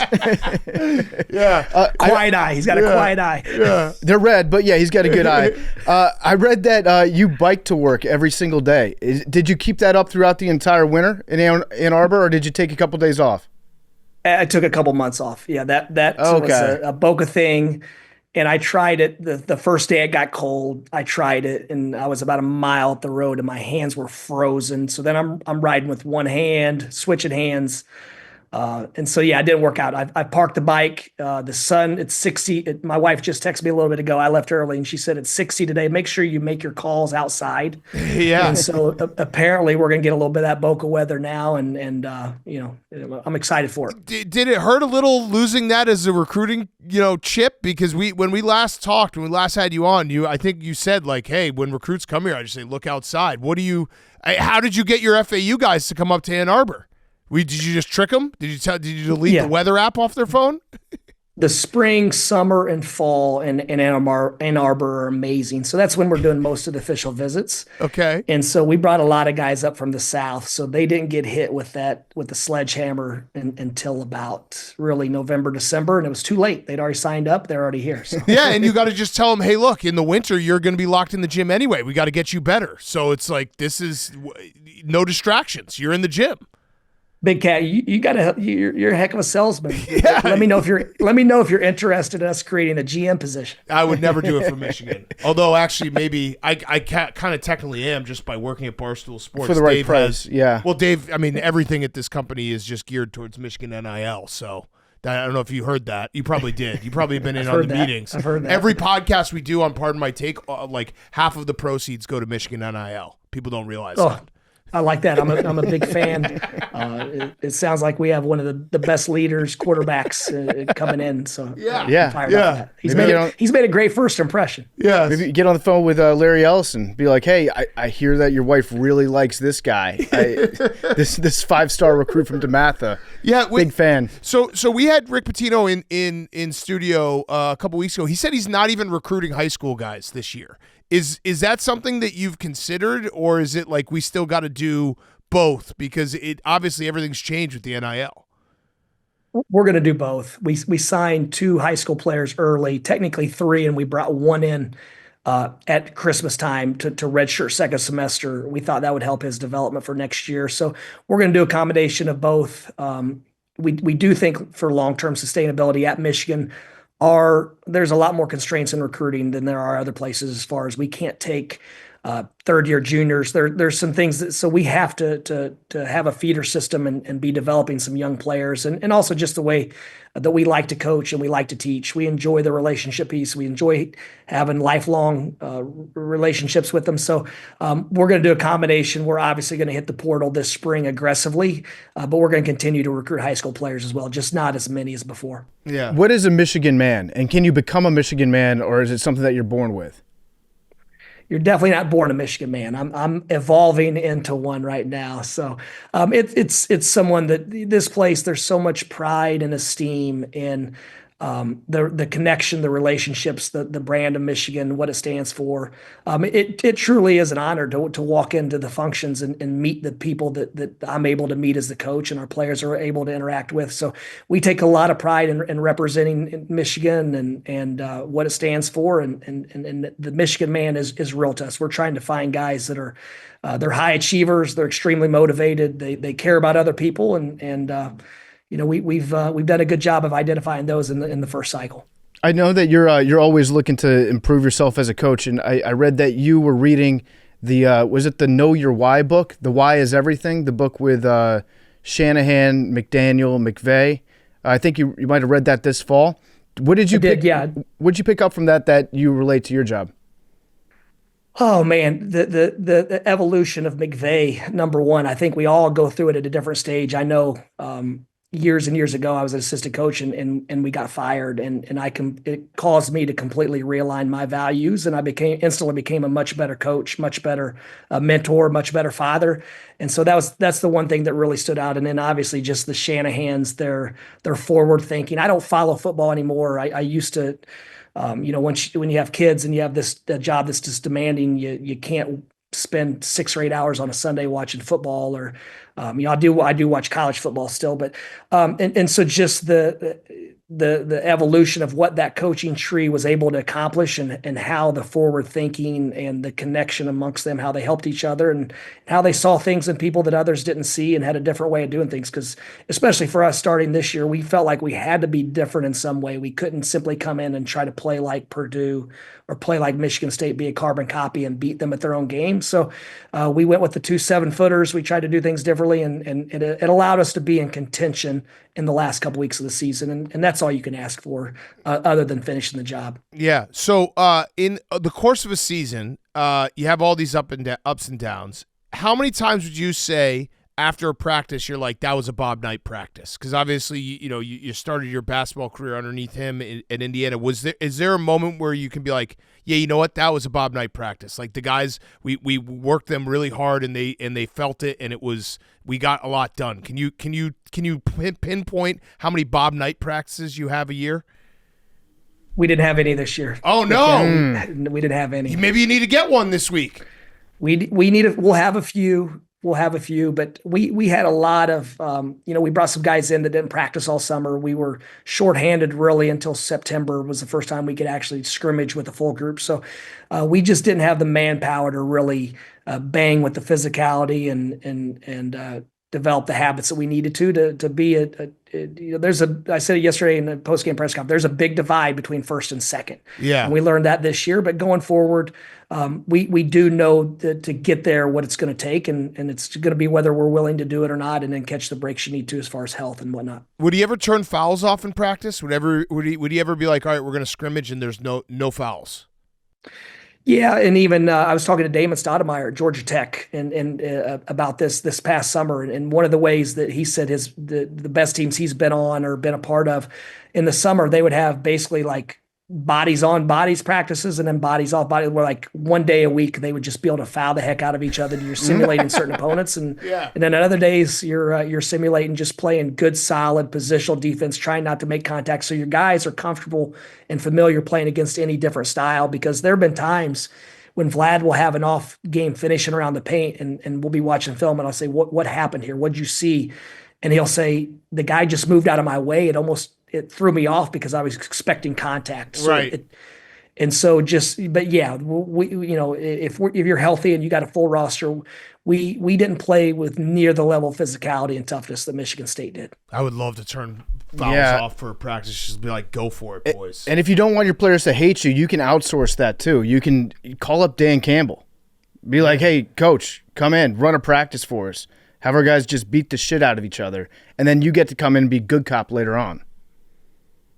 I like that. That's a good idea. Yeah. Yeah, and if you're looking for a GM, I mean, you can copy what the Bonnies did with Woj. Call up Schefter. Yeah. Schefter would probably jump at the Schefter would opportunity. do it. Rich Now we're Eisen. talking. Yeah. Yeah. Yeah. Woj is actually a good friend of mine, and we were talking throughout that process, and so I tried to make a few overtures, and I was turned down. Yeah. Yeah. Did you actually want Woj to work for you, or were you like kidding around with him about that? No, I did without a doubt with the scope that he's able to. I mean, he's got a worldwide brand. That position, and I think he's even taken the position there to another level. I mean, I don't want to stitch on him, but he's in Belgrade recruiting right now at the ANGT tournament. I mean, he's cast a big net, but the exposure that he's provided, I think fundraising. I mean, a guy like that could provide. I mean, that's the biggest area the last couple of years. The biggest impact of a position like that would be someone who has ideas and connections to generate revenue. Yeah. All right. So, Coach, this has been awesome. I got one last question for you. It's a Roback question. RHOBACK.com, promo code TAKE. 20% off your first purchase. Q-zips, polos, hoodies, joggers, shorts. Roback.com, promo code TAKE. In your introductory press conference at Michigan, you said you don't have hobbies. So, I believe it, but also you got to have some hobbies. So, what's your number one hobby? And you can't say family. You can't say family. So, outside of basketball and family, what is Dusty May's actual, like, if you had to pick hobby? Big Cat, I love to travel. If anywhere in the world. Kind of a cop-out. That's literally just saying my hobby is vacation. That's just you. That's a cop-out. That's like Hank. Yeah, we have a guy who does that.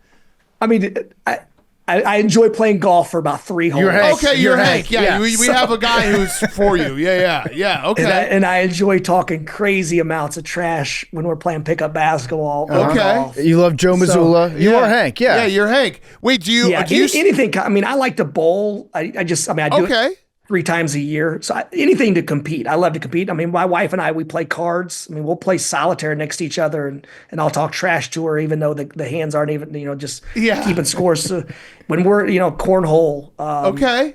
These are good hobbies. Any game where you compete. Yeah, I'm a gamer. I don't like to.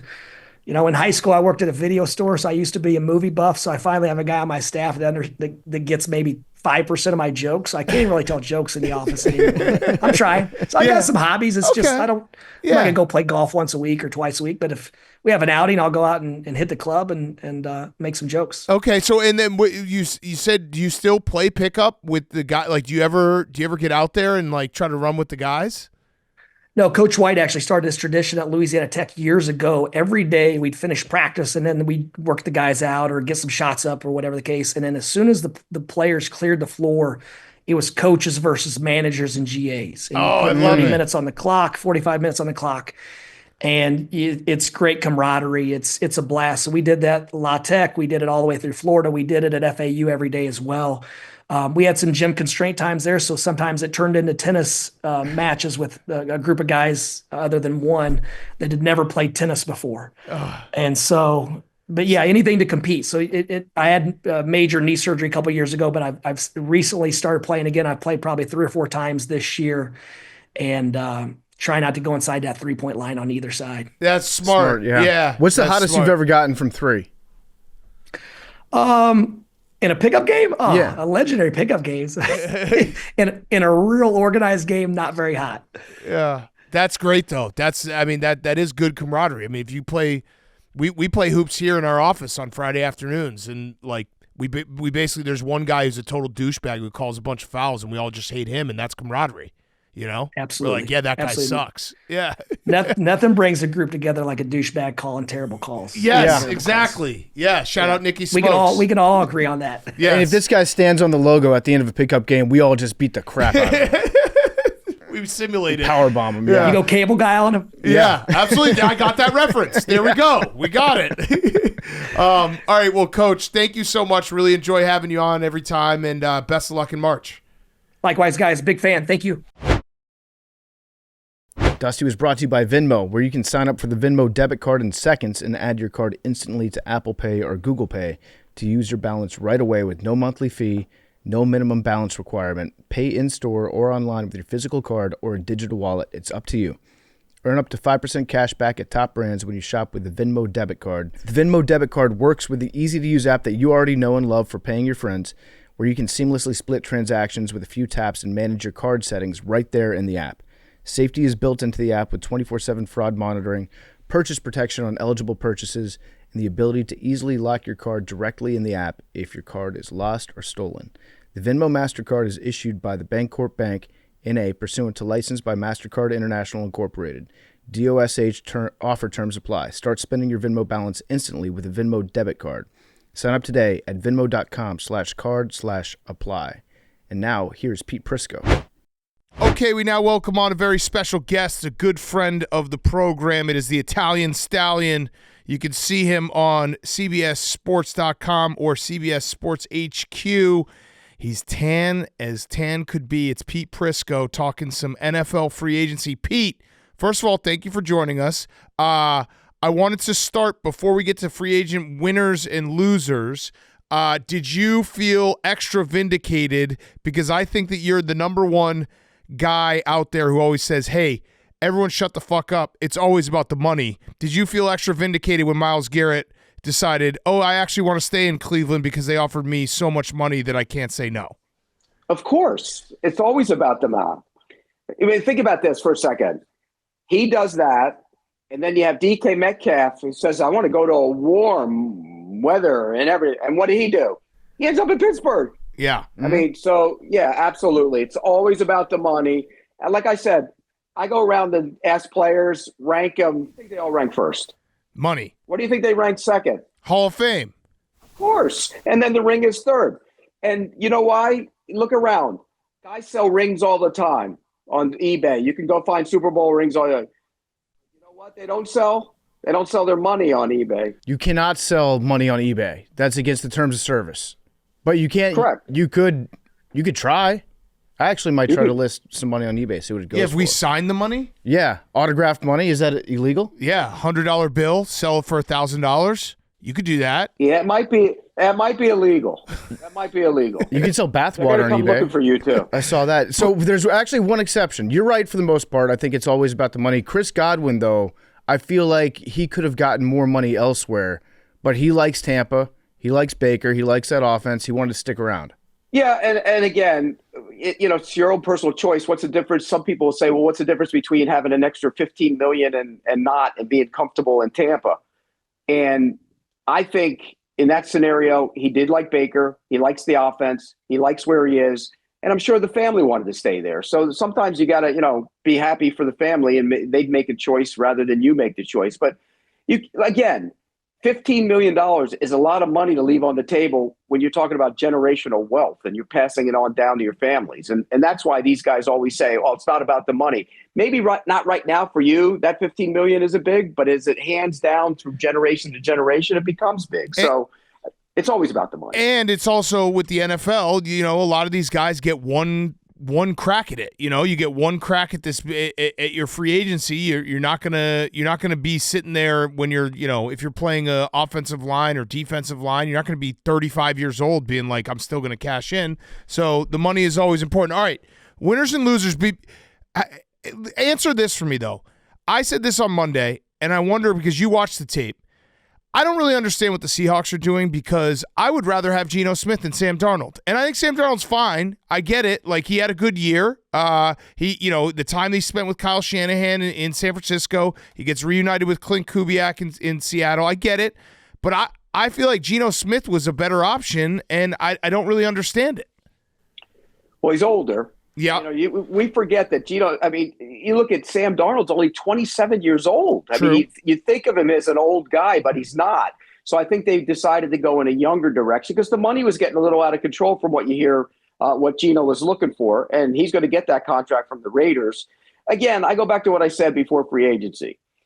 2 years ago, if you would have said Sam Darnold, $35 million, Geno Smith, $40 million, Daniel Jones, is a guy that can come in and compete for a starting job. Justin Fields getting 2 years and, $20 million, whatever. You would have said, what are you talking about? But that's how starved and these teams need quarterbacks so badly that they're going to push up these guys and they get desperate. And that's what this is. This is all desperation. You know how many times Geno Smith has thrown 21 or more, over 21 touchdown passes in his career? Once, one time. And then you talk about Sam Darnold. Yeah, he had a good season, but what about the rest of his career? And what about when the games matter down the stretch? The last 2 games, he didn't do much there. Yeah. So I think desperation really impacts what these teams do with the quarterback position. Yeah. I was thinking about it more from Sam Darnold's perspective. And it's probably always about the money. I'm sure Seattle offered a lot more than maybe Pittsburgh might have been offering if they were in the discussion. But the situation that he's going into in Seattle, I don't feel good about it for Sam. He's got one weapon.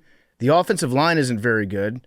And he's been at his best when the situation has been perfect around him, when he's had great coaching, he's had an incredible assortment of weapons on offense.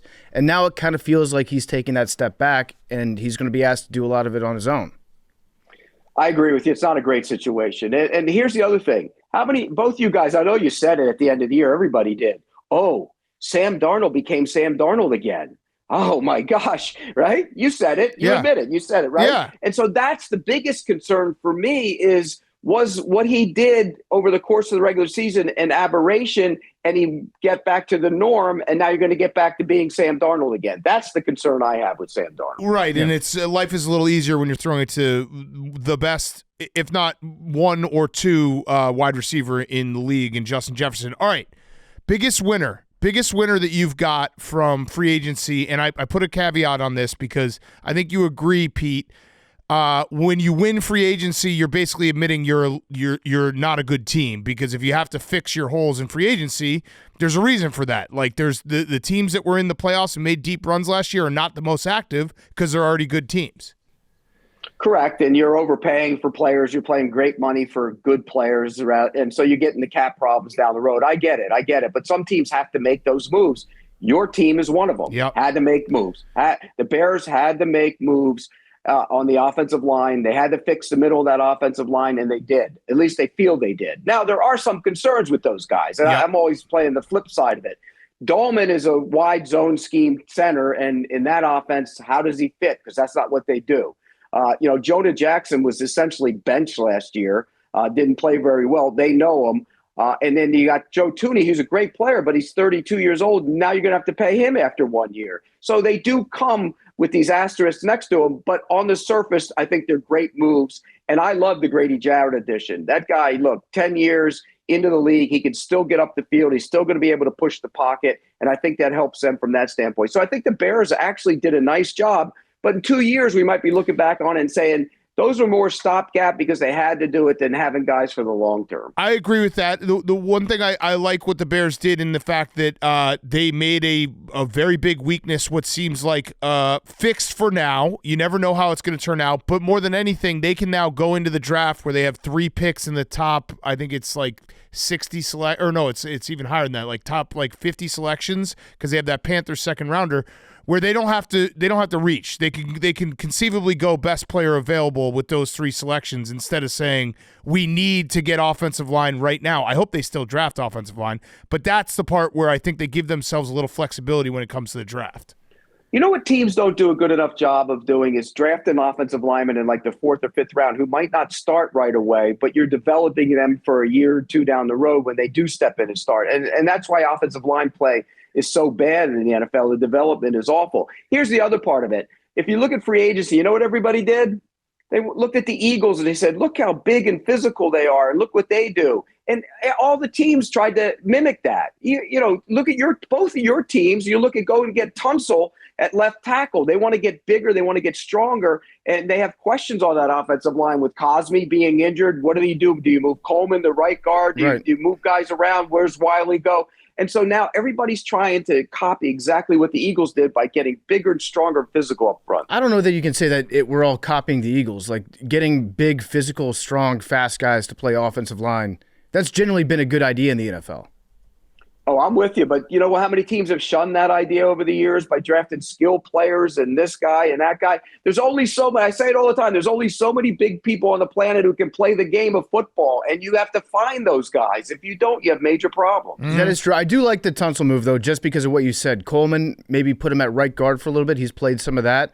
Move him over until Cosme gets back. He's kind of a guy that you can put at any position as you move forward. But with the Bears specifically, I like what the Bears did, getting bigger, stronger, better up the middle, because it's one thing to say, like, we're committed to Caleb Williams and to making sure that Caleb Williams has the perfect environment to succeed as a quarterback, which is what they did a lot of last year. And it's another thing to actually do something about it.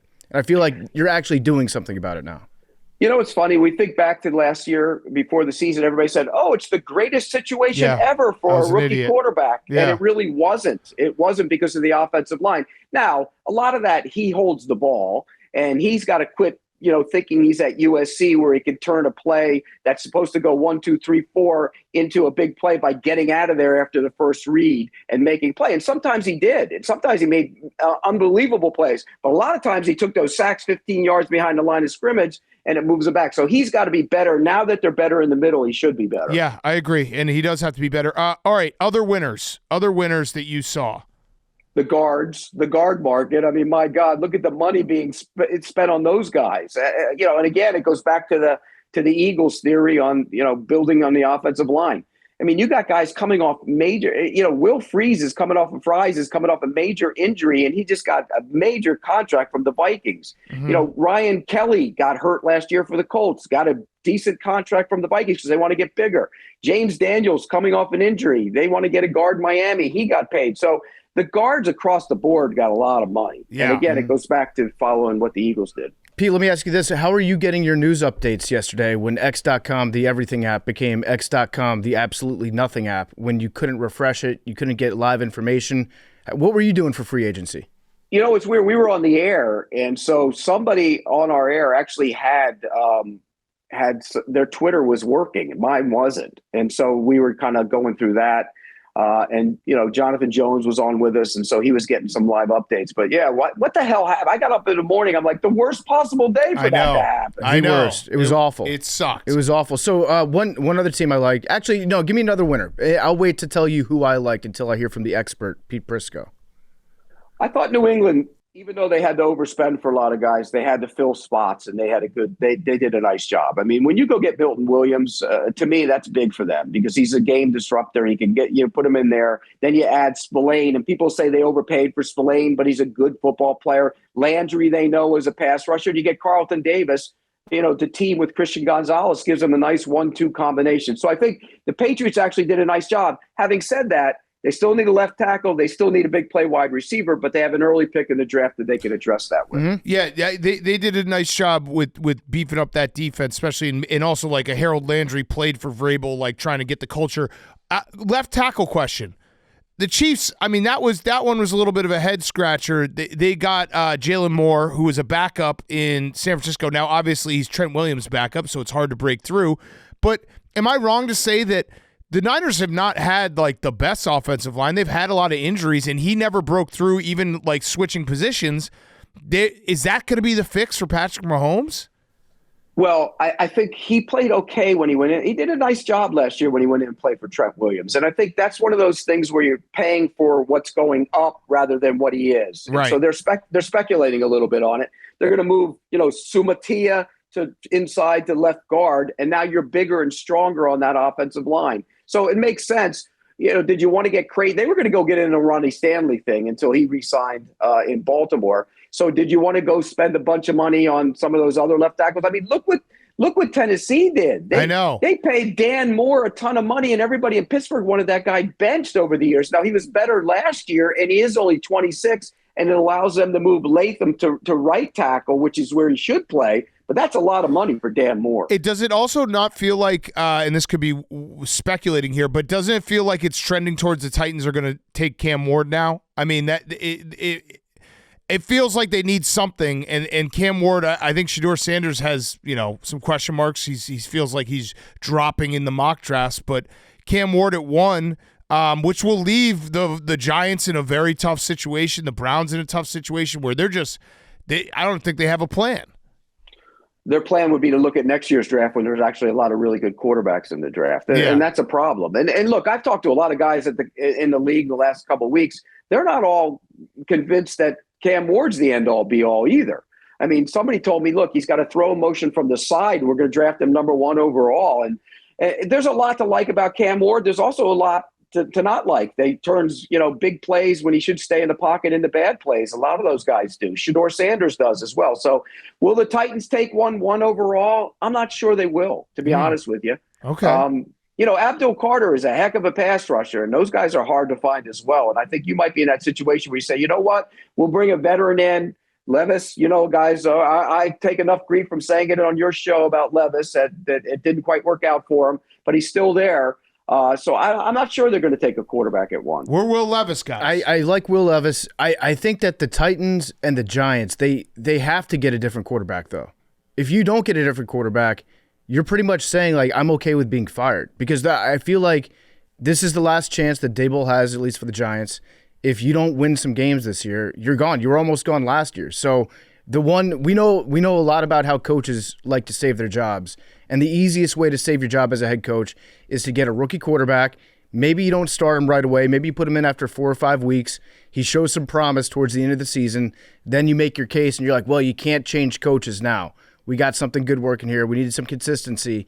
That's like keeping your job 101. So I feel like the Giants have to do something about quarterback. Well, the Giants probably are in a little different situation because they're both going to get fired if they don't win. In Tennessee, the new GM isn't getting fired after 1 year if they don't win. So it's not necessarily, Callahan's decision to make and whether they bring one in. So if you're the GM of the Tennessee Titans and you look at next year's class and you say, you know what, if we're not that good this year, go back in and get the real guy we want next year, then why would you force it? But the Giants, you're probably making a good point because they're both getting fired if they don't win. So they're probably in a much different situation than what they are in Tennessee. What about the Pittsburgh Steelers? Are we under the assumption that Aaron Rodgers is going to be the quarterback in Pittsburgh next year? Well, I think it almost has to be. If it's not Pittsburgh, where is it? The Giants? I mean, and it doesn't sound like he wants to do that, so it has to be Pittsburgh. And here's the thing about Aaron Rodgers at the end of last year. Aaron Rodgers finished with 28 touchdown passes last year. That's more than Mahomes. It's more than Herbert. It's more than a bunch of guys. And he actually played well in the last 5 or 6 games of the season when he looked healthy. He talked the year before about, I'm coming back at the end of the year with my – he didn't look healthy at all last year for the first 7, 8 games. He wasn't the same guy. He wasn't moving around. His motion wasn't the same, and that's a big part of who he is. But at the end of the year, he started looking like Aaron Rodgers. So I think if Pittsburgh were smart, they find a way to make that work. I would agree. Also, he should take George Pickens on an ayahuasca trip. I feel like that could fix everything with George Pickens. And maybe Metcalf with him, too. Because, both those guys are going to be, give me the ball, I need the ball. For all the talk about Mike Tomlin's a great coach, but why can't he get that guy in line? I don't understand that. He kind of likes it. What's that? I think he kind of likes having a crazy guy on the team. I think he gets off on it. You might be right.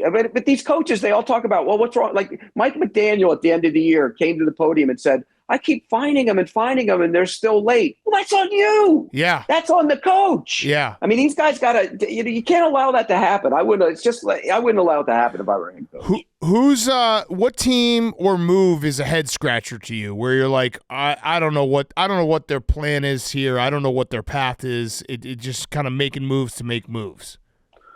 Well, the Aaron Banks signing in Green Bay is a little head scratcher to me because of the way they structured the contract. But more than that, he wasn't very good last year. You talked about Moore. Moore was better than Banks last year, and some people think Banks was the worst offensive lineman on the line.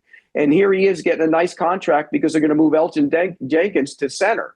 And I don't know if that's a good move by the Packers. I think it makes them bigger. Again, we go back to that whole theory about getting bigger and stronger, but does it make you better? That one kind of was a little bit of a head scratcher for me. Okay, and then any other teams that you're like, hey, why weren't they more active? Or you thought they were going to do something and they just weren't able to capitalize on the first day of free agency?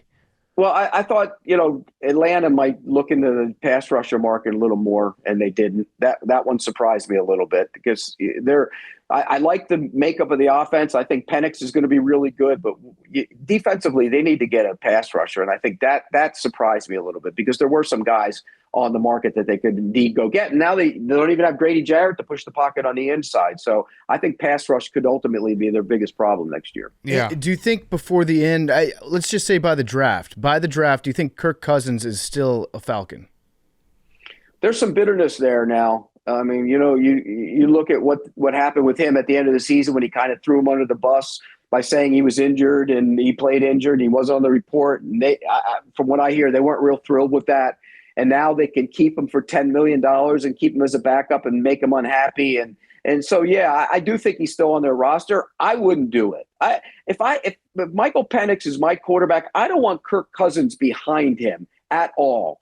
I don't think that's a good situation. Unhappy Kirk Cousins wants to play. I don't think he's going to be great about it. And people say, oh, he'll be wonderful in the line. No, you're not. You want to play. You're not going to be the same guy you were when you were playing. So I think they need to let him go. Yeah. What about the Niners? The Niners lost everybody. This feels like it's the start. It might be the start of a rebuild, or it might just be the reality of knowing that you have to pay Brock Purdy. And so you have to start making some moves for the future. But really, when you look at it, Deebo Samuel wasn't close to being what he was. I mean, he was 20 pounds heavier last year. He looked like it. He was slow. What is he? Is he a receiver? Is he, if he gets in shape, it's a different story, but he wasn't the same guy last year. And you look at some of the other guys they lost, losing Ward is big. I think that's important to them. The corner Ward. He didn't play as well last year. He missed time, but he had a lot of stuff going off the field. I think that hurts them. But 49ers still have stars. Let's not forget. When Trent Williams comes back, star left tackle. You have Kittle. Yeah, that's a star. You go to the defensive side of the ball. You got Bosa. Yeah, you got Fred Warner. There's still stars on that team, and stars usually show up. They just got to stay healthy. Yeah. They lost Juszczyk, though. Come on. Let's donate it down. You give to the fullback. You hate fullbacks. Oh, come on. You hate what fullbacks. The hell is that? Where's your boy Russell Wilson going? Speaking of guys you hate. I think my hate, it's not hate, it's a reality. I was right about him all along, and never ever believed me. Look, the moon, if it's take away the moon ball on the sideline, what does he do? He never throws to the middle of the field. He might be the guy, by the way, when all the chairs are taken, he doesn't have one. And so I don't know if he's going to be a starting quarterback anymore. Oh, wow. Wow. What about the Giants? Do you get that desperate if you're the Giants? I think you have to. I mean, who are you going to play? If you don't, let's say Cam Ward goes 1-1 to the Titans, and you said that might not happen. What about the Giants going to get Cam Ward, though? What? Yeah. Make the move. Yeah, all right. So what if all right, so let's say the Giants get Cam Ward. Are you going to start him week 1? Yes. And by the way, in listening and watching some interviews and talking to people about Cam Ward, he's got a little bit of the Jaden Daniels cockiness from a year ago that I love. I think, there's something about that. And so you kind of listen to these quarterbacks, you kind of get a read on them, which is kind of why I'm worried a little bit about J.J. McCarthy. There's a lot of – I don't know if he's ready to take over as a starting quarterback necessarily. It'll be interesting to see if the Vikings can make that work. Yeah, I mean, Cam Ward's story is incredible. His rise is I mean, he's got that dog in him. All right, Pete, we got a really important thing we want to do here. This is really the reason you're on. Our producer, Max, diehard Philadelphia Eagles fan, he is very upset at you because you have ranked quarterbacks every which way in the offseason, and it's somehow Jalen Hurts is always ranked behind a bunch of guys who have not done anything close to what Jalen Hurts has done. So I told Max to prepare. Max is prepared. He said he's not going to what was the exact quote you said? I'm not going to speak articulately. Yeah, articulately, which is I was like, all right, we're off to a good start. So Max, go ahead. You have the floor with Pete. Tell them what you think. Well, this isn't the first time you've had this debate with a Philly person. I already saw that you went on 97.5 on the Philly Sports Talk Radio and did the same thing. It's about that video, which I basically just want you to admit that it was clickbait, because there's guys on that list who you just can't make that debate for. Explain the list, Max. The list that he did, it was the question. It was a social video, and the question was, who is the quarterback that you would rather have over the next 5 years? And it was Jalen Hurts compared to a bunch of different quarterbacks. Some of them I can understand that you can make an argument for. Jaden Daniels, fine. Justin Herbert, disagree, but I don't know film, whatever. I understand there's film people that like Justin Herbert. I'm not going to argue Justin Herbert. You argue with me about Justin Herbert. I said people in Los but you're not a Angeles film would guy. take him. You don't know film either. Okay, all right. So you can. All right. So then, where did it get where did you have problems? C.J. Stroud, Young, whatever. Trevor Lawrence, I respect you dying on a take. It's a bad take, but you've been the Trevor Lawrence guy since day one, so you have to go there. Over the next 5 years, the fact that there's two quarterbacks that you just can't make this debate for. Over the next 5 years, what makes you think that Dak Prescott and Baker Mayfield are both better options at quarterback than Jalen Hurts? Dak Prescott is 31 years old. Baker Mayfield is 30 years old. And they have shown nothing in the NFL for the first 8 years of their career. What does Jalen Hurts need to show more of rather than those two guys? It's just a clickbait video that you had to do if you're going to include Dak Prescott and Baker Mayfield over Jalen Hurts. You know what? Didn't Nick Sirianni call you out? Yeah. When he was and you know what? Nick Sirianni called you out, and rightfully so, because you probably wanted him fired, just like every other Eagles fan. But more than that, every other Eagles fan probably bitched and moaned about Jalen Hurts over the course of the entire season. And then he wins the Super Bowl, and all of a sudden he's become the greatest quarterback in the history of the National Football League. He's a good quarterback. Would I take Baker Mayfield over him for the next 5 years? Yeah. And by the way, you say, what did Baker Mayfield do? When Baker Mayfield was in Cleveland, he was really good. Then he got hurt. He won a single wild card game.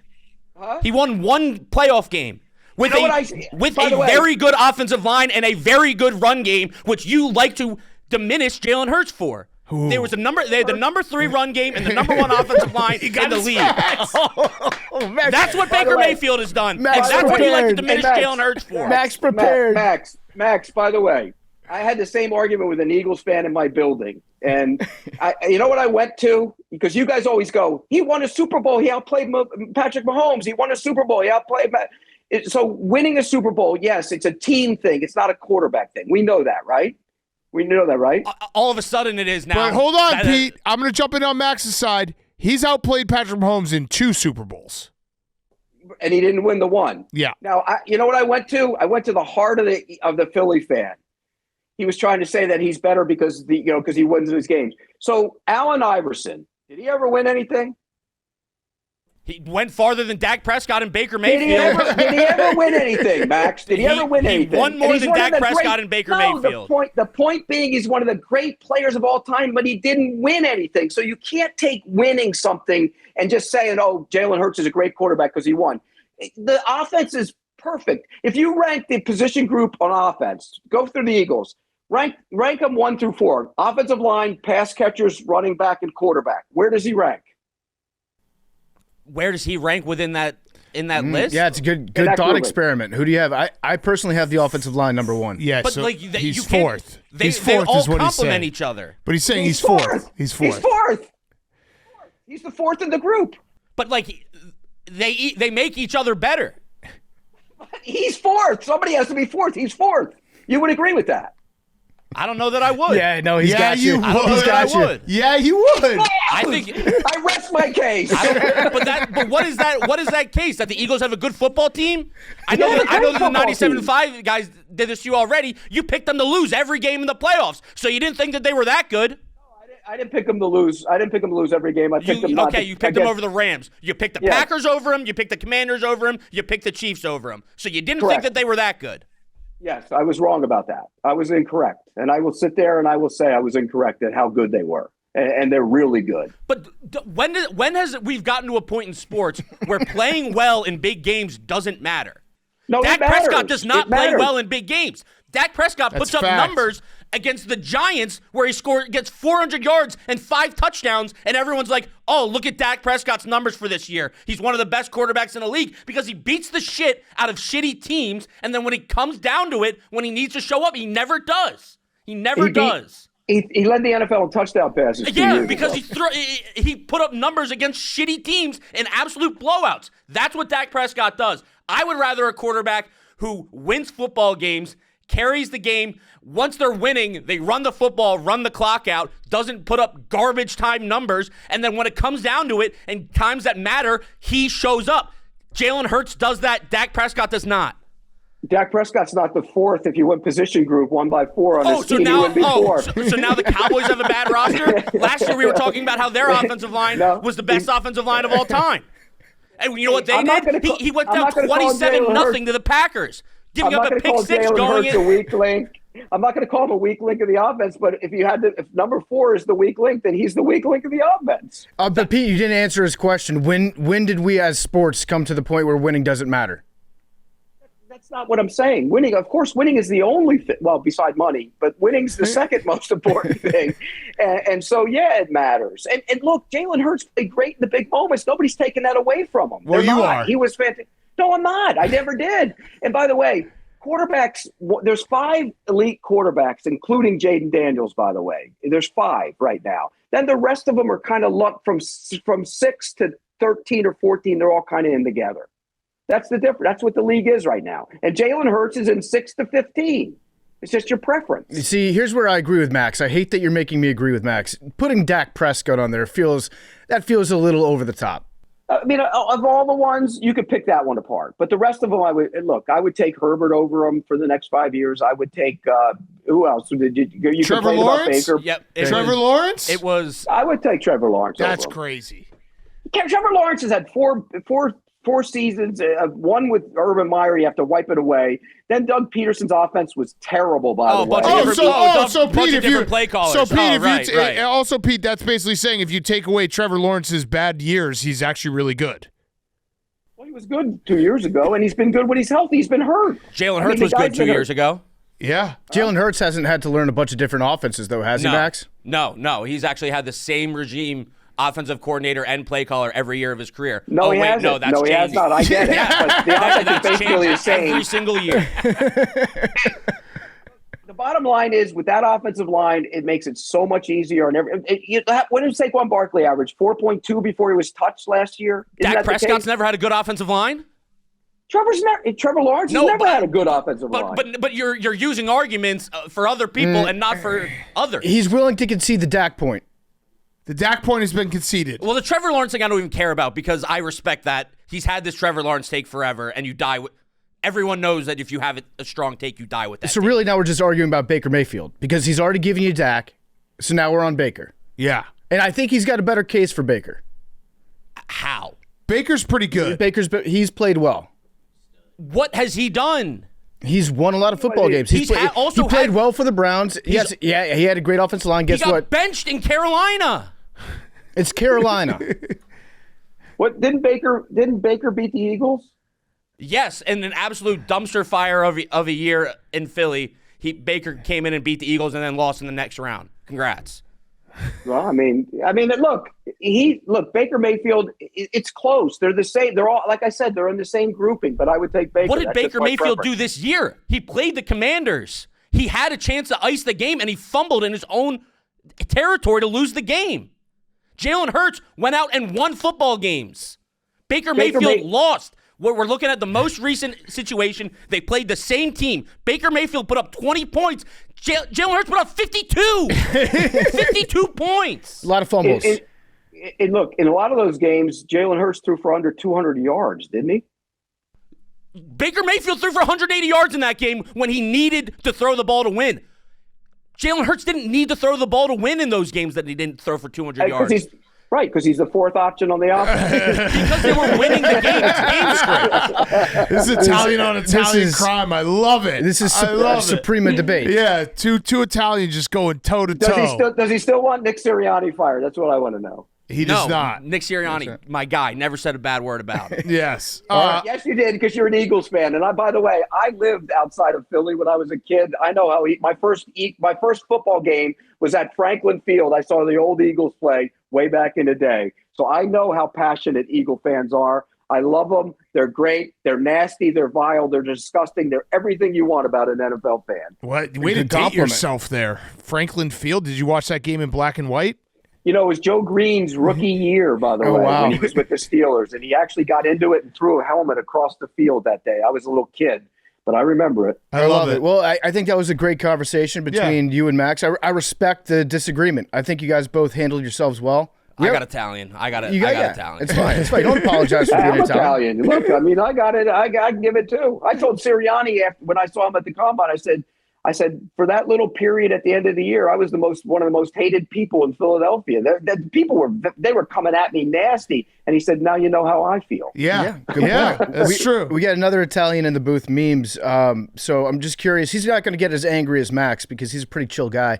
But do you like the Justin Fields signing to the New York Jets, or are you racist? Good No, question. I like it. Oh, you like it? You have to do something. You have to do something. Yeah. I mean, otherwise you're the Giants right now trying to panic. You know, you had to do something. I think Justin Fields has talent. I think if they can fix that, build that offense around him, get him creative. Yeah, I think you can make that work for a couple of years. Scott Turner. Yeah. Let him work his magic. Is there one signing that you have that's like underrated? One that only you love? I'll throw one out there too after I hear yours, Pete. I think the Bills did a nice job by adding Palmer to the offense. They needed to get somebody who could go down the field. And I think Michael Hoyt's a good football player from the Rams. I think the Bills quietly had two good signings, and they kept their own, and they made the quarterback happy. They've had a good offseason. All right, here's mine, and this could be a crazy take. I think Zach Wilson might be okay because Tua's going to get hurt at some point because he always does. That offense, like, you don't have to think a lot. I don't hate that. They need to do something where you get someone behind Tua that is not just like a total journeyman that you can't tread water with. I wouldn't be shocked if we see Zach Wilson play in Miami next year, and I think he's going to play okay. Everybody likes the story of the comeback quarterback, right? Everybody points to Baker. Baker did it. Well, Baker was good early in his career. Zach Wilson's never been good. Okay, I don't see that one. All right, it's a bold take. It's a bold take. Mm-hmm. It is a bold take. I'm just saying. I'm not saying he's going to light the world on fire. I'm saying, like, say Tua misses 5 games. I think Zach Wilson could go 3-2. I will say this: he'd be better off than what they did last year trying to replace Tua. Right. They weren't prepared. They were not prepared for that at all. And that, again, it goes back to the fault of the coach. Why weren't you better prepared for that?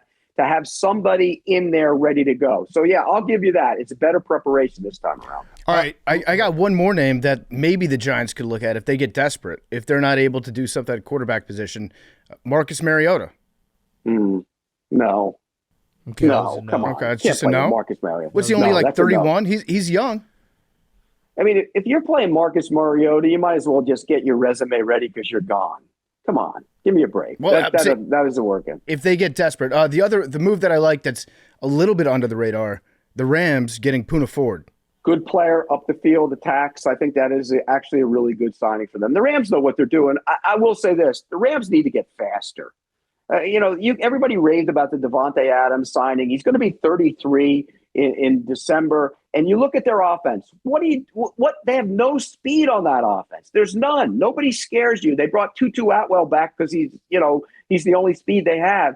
But everybody plays him in a phone booth. The running back's not fast. The wide receivers aren't fast. They're good players. They're not fast. They got to get fast. But I feel like you pass over the Poona Ford thing too quickly. He just has to switch locker rooms.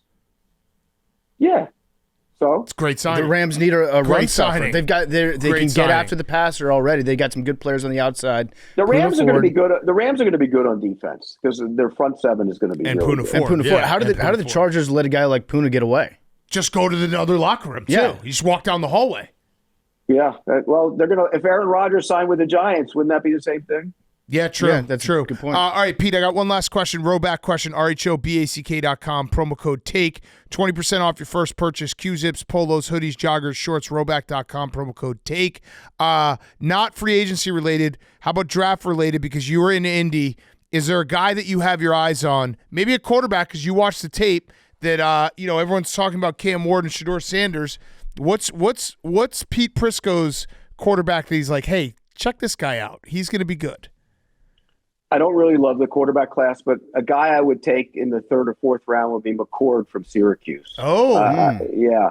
I think he stands in the pocket. He takes shots. He's tough physically. Not a great athlete, makes all the throws. I think, and he played really well at Syracuse last year. I think McCord has a chance to be, if you draft him in the 3rd or 4th round, he can end up being, a starter down the road. I like that. Okay. I like that. All right, Pete, you're the best. Thank you so much. Thank you for. You know what I got to do before I get out of here? Yeah. The fourth option of that on that Eagles offense is who? Offensive line, running back, wide receivers, and then the quarterback. Yeah, it is. He got you on that. I have him slightly above Dallas Goedert, if that makes any difference to you. That's good. That's really good. He got you on that, Max. That was tough. You weren't playing his for that. argument was just that the Eagles are good. Yeah. Mm-hmm. Yeah. And which is impossible for you to argue against. Yeah, yes, you the Eagles are good. Yeah, he got you. He checkmated you. Really good. And I was an idiot who picked against them all year. Yeah. All right, Pete. Thank you so much, man. We love you. All right, guys. Pete Prisco is brought to you by Locked, the film. Buckle up for a little taste of hell from producer Sam Raimi, who did The Evil Dead, Drag Me to Hell, comes this pulse-pounding horror thriller. Imagine breaking into what you think is a luxury jackpot only to realize that you're the one who got robbed of your freedom.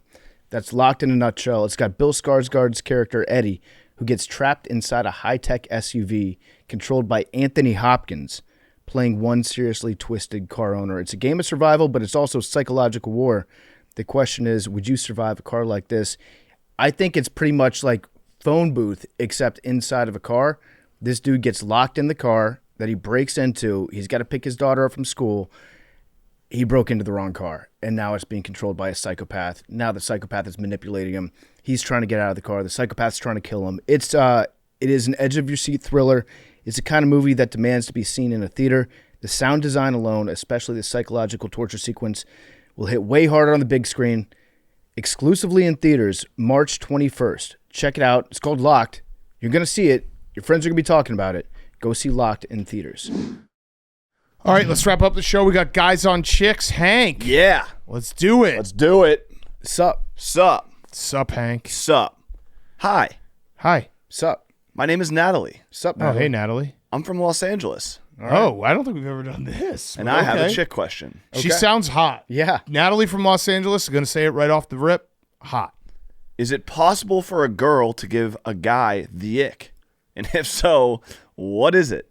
But also, if a girl is so hot, is she just exempt from all icks? I think she meant exempt. Exempt.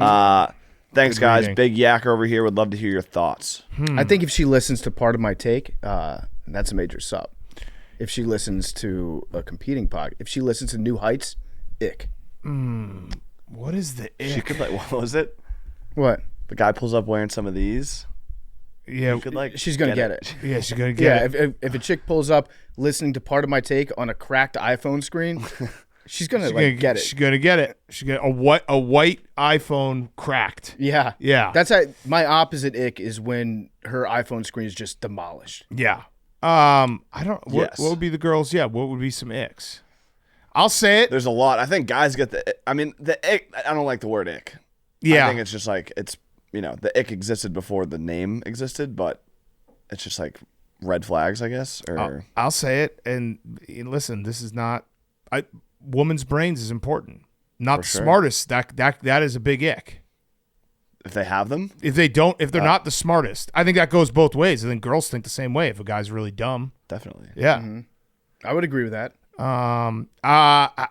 Big ick if your girlfriend or wife doesn't make your lunch every morning before you go to your construction site with the special stuff. Someone said that was eerily similar to a King of Queens episode.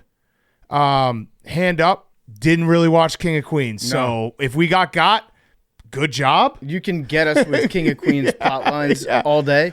He wasn't a construction worker though. He was a postal worker, wasn't he? He worked for FedEx, right? Yeah. No, the other one. UPS? UPS. UPS, yeah. You could probably get us on King every... of Queens was a big time, came on after Seinfeld and would watch some of an episode occasionally. I think it was different Wasn't that different networks? Yeah, and also the King of Queens is way later than Seinfeld. Yeah. But like I've heard, it was on after. I see a what you're show. saying. It was Yeah, on yeah. after a show. I feel like it was big on the CW network. Yeah. And Yeah. it would be like 2.5 Men, King of Queens, and maybe Seinfeld. King I feel of like Queens feels like a lot of. I think people liked it, but I think a lot of its ratings was, on in like a barber shop, on in the middle of the day, like at 3:00. The CW's on it like a bodega. That's what. Yeah, it was either on right before or right after a show I would actually watch. Was it Everybody Loves Raymond? No, we're getting. I think it's closer though. I But thi- yeah, I think it's Everybody Loves I would say Raymond. our weak point in this podcast, if you want to get us, is any like very generic sitcom that was very popular, not named Seinfeld or The Office.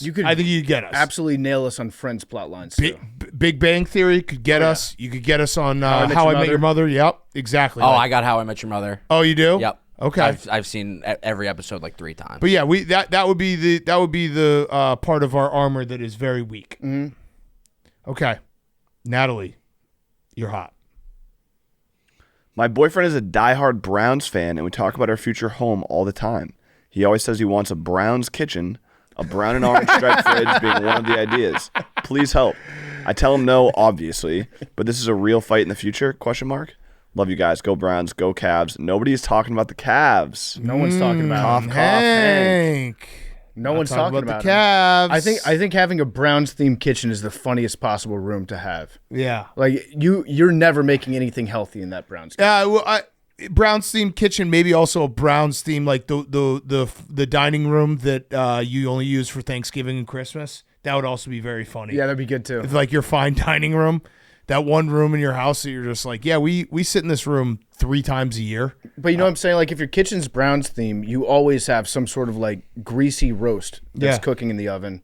Never any. You always have gravy on the stove. There's always a bowl of dog food, even though you don't have a dog. Yeah, just in case. Settle. This is an easy one though. Say no Browns kitchen. Every toilet's brown. Brown toilets should be more popular. Mm-hmm. You hide the stains. Easy. He like you should be like, listen, honey, we'll do every toilet in this house browns. I think Browns themed laundry room could play too. Yeah. Garage seems like a Browns zone. Yeah. That feels like a natural setting for the Browns. Okay. Next. Cavs? No Cavs. Okay. Cavs? Oh, you want to talk about the Cavs? Let's respect the She Cavs. said no one's Cavs talking are about the really Cavs. fucking good. She said go Browns. Nobody's You talking don't- about the Cavs. you don't Cough, cough, respect Hank. So how I'm good the- trying, I'm trying to. You just don't respect how oblige. good the Cavs are. No, I do. No, I don't think you do. you overlooked them the other day. You're like, they never won a championship. We won a championship. That No, sounds no, like no, no, overlooked. no, Yeah, no, yes, no, yes, yes, no, yes, yes, no, yes, no, yes, no, yes, no, yes, misrepresentation yes. of what I said. That you have to. They haven't won a championship. You have to respect the champions. Like the Cavs are the number 1 seed. They're going to be the number 1 seed. They've had the best regular season. They've won 14 in a row.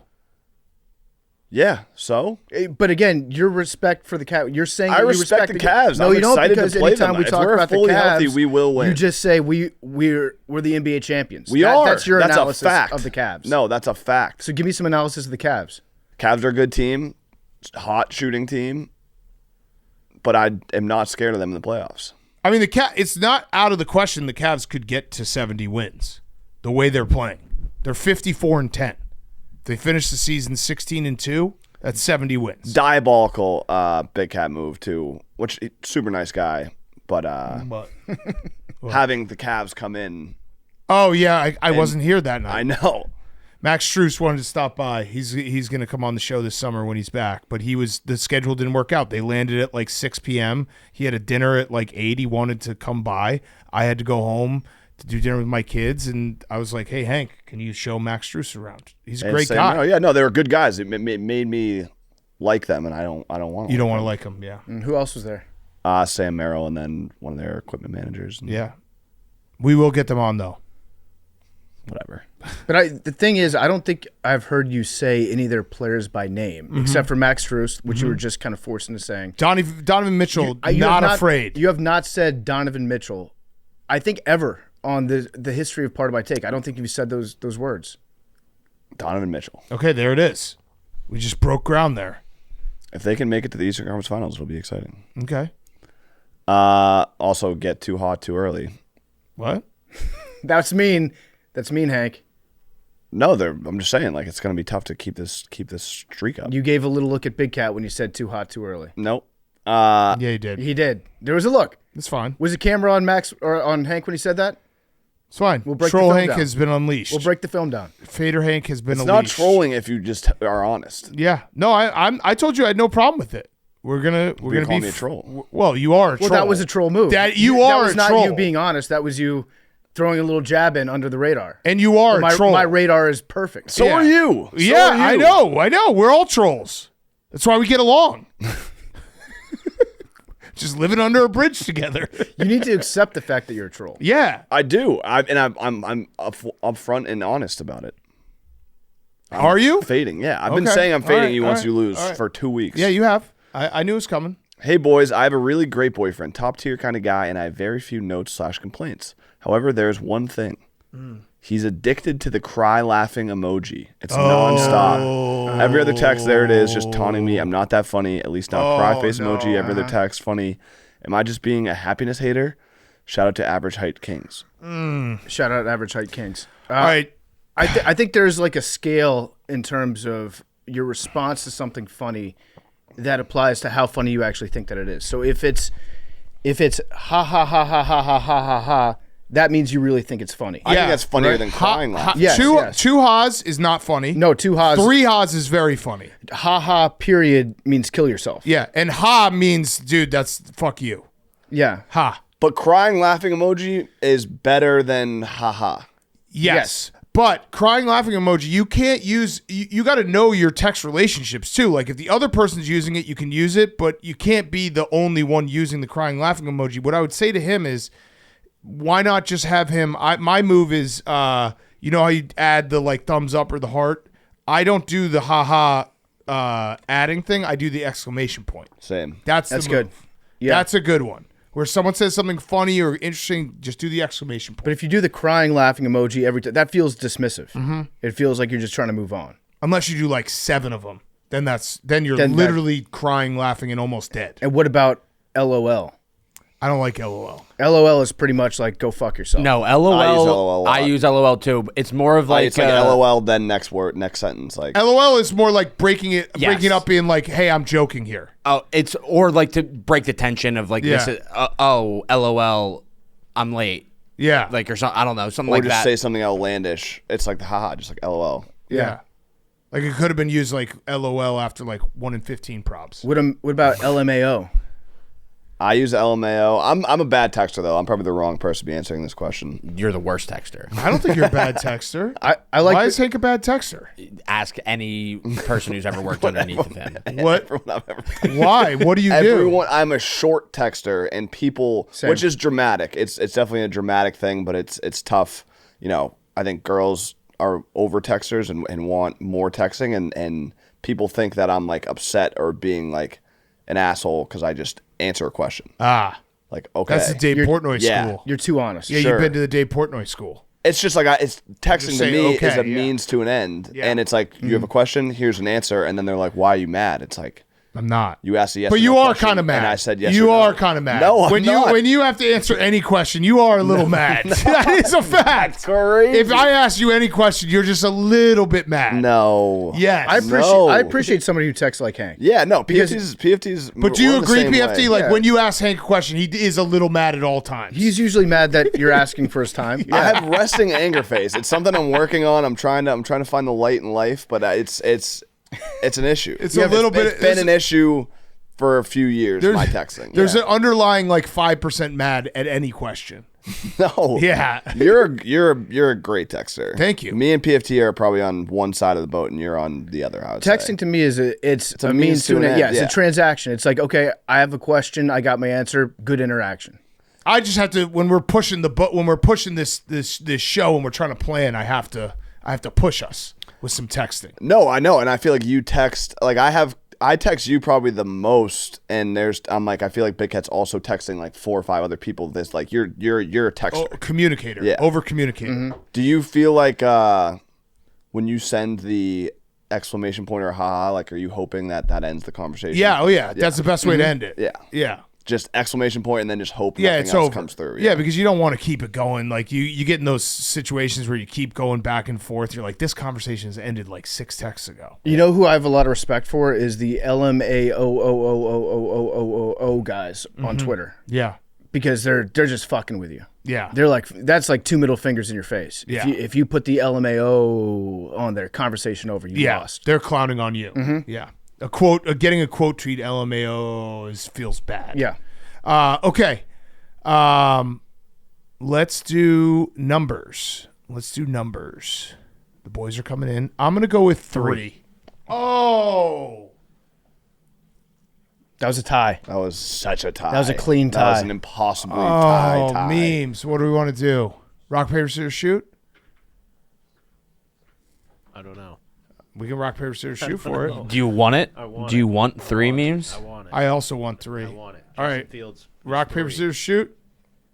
All right. One time. Rock, paper, scissors, shoot. Rock, paper, scissors, shoot. Rock, paper, scissors, shoot. Ah, you got me. Should have stuck with rock. 3. All right. Also, Justin Fields is not 3. In the graphic, he was. Yeah, he was. That sounds racist. Memes, Max. what would you have switched to? Whatever Poona Ford's number was. What's Poona Ford's number?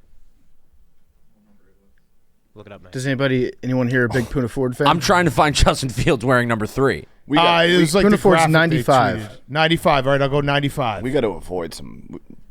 I'm concerned About what? that it's exactly 5 years ago. Yeah. That's concerning. I know. I didn't realize it was to the day. Yeah. Big Cat was hot in March. Yeah. We To the gotta. day. Yeah, we just gotta hide in a bunker for 2 days. Yeah. I'd probably just kill myself if they did that again to us. I will go with 99 Pug. 54. Imagine if we could just. Yeah. 37. 17. What was yours, Max? 1 Jalen Hurts. Nice. Well, shouldn't it be 4 for being the 4th best? Nope.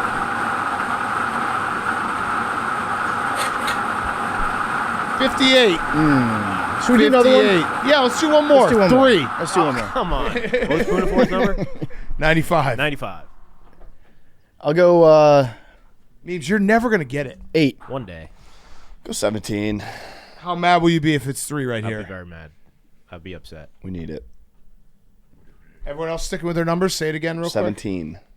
1 I bet Poona would be a good guess on part of my take. 99 Pug. 32.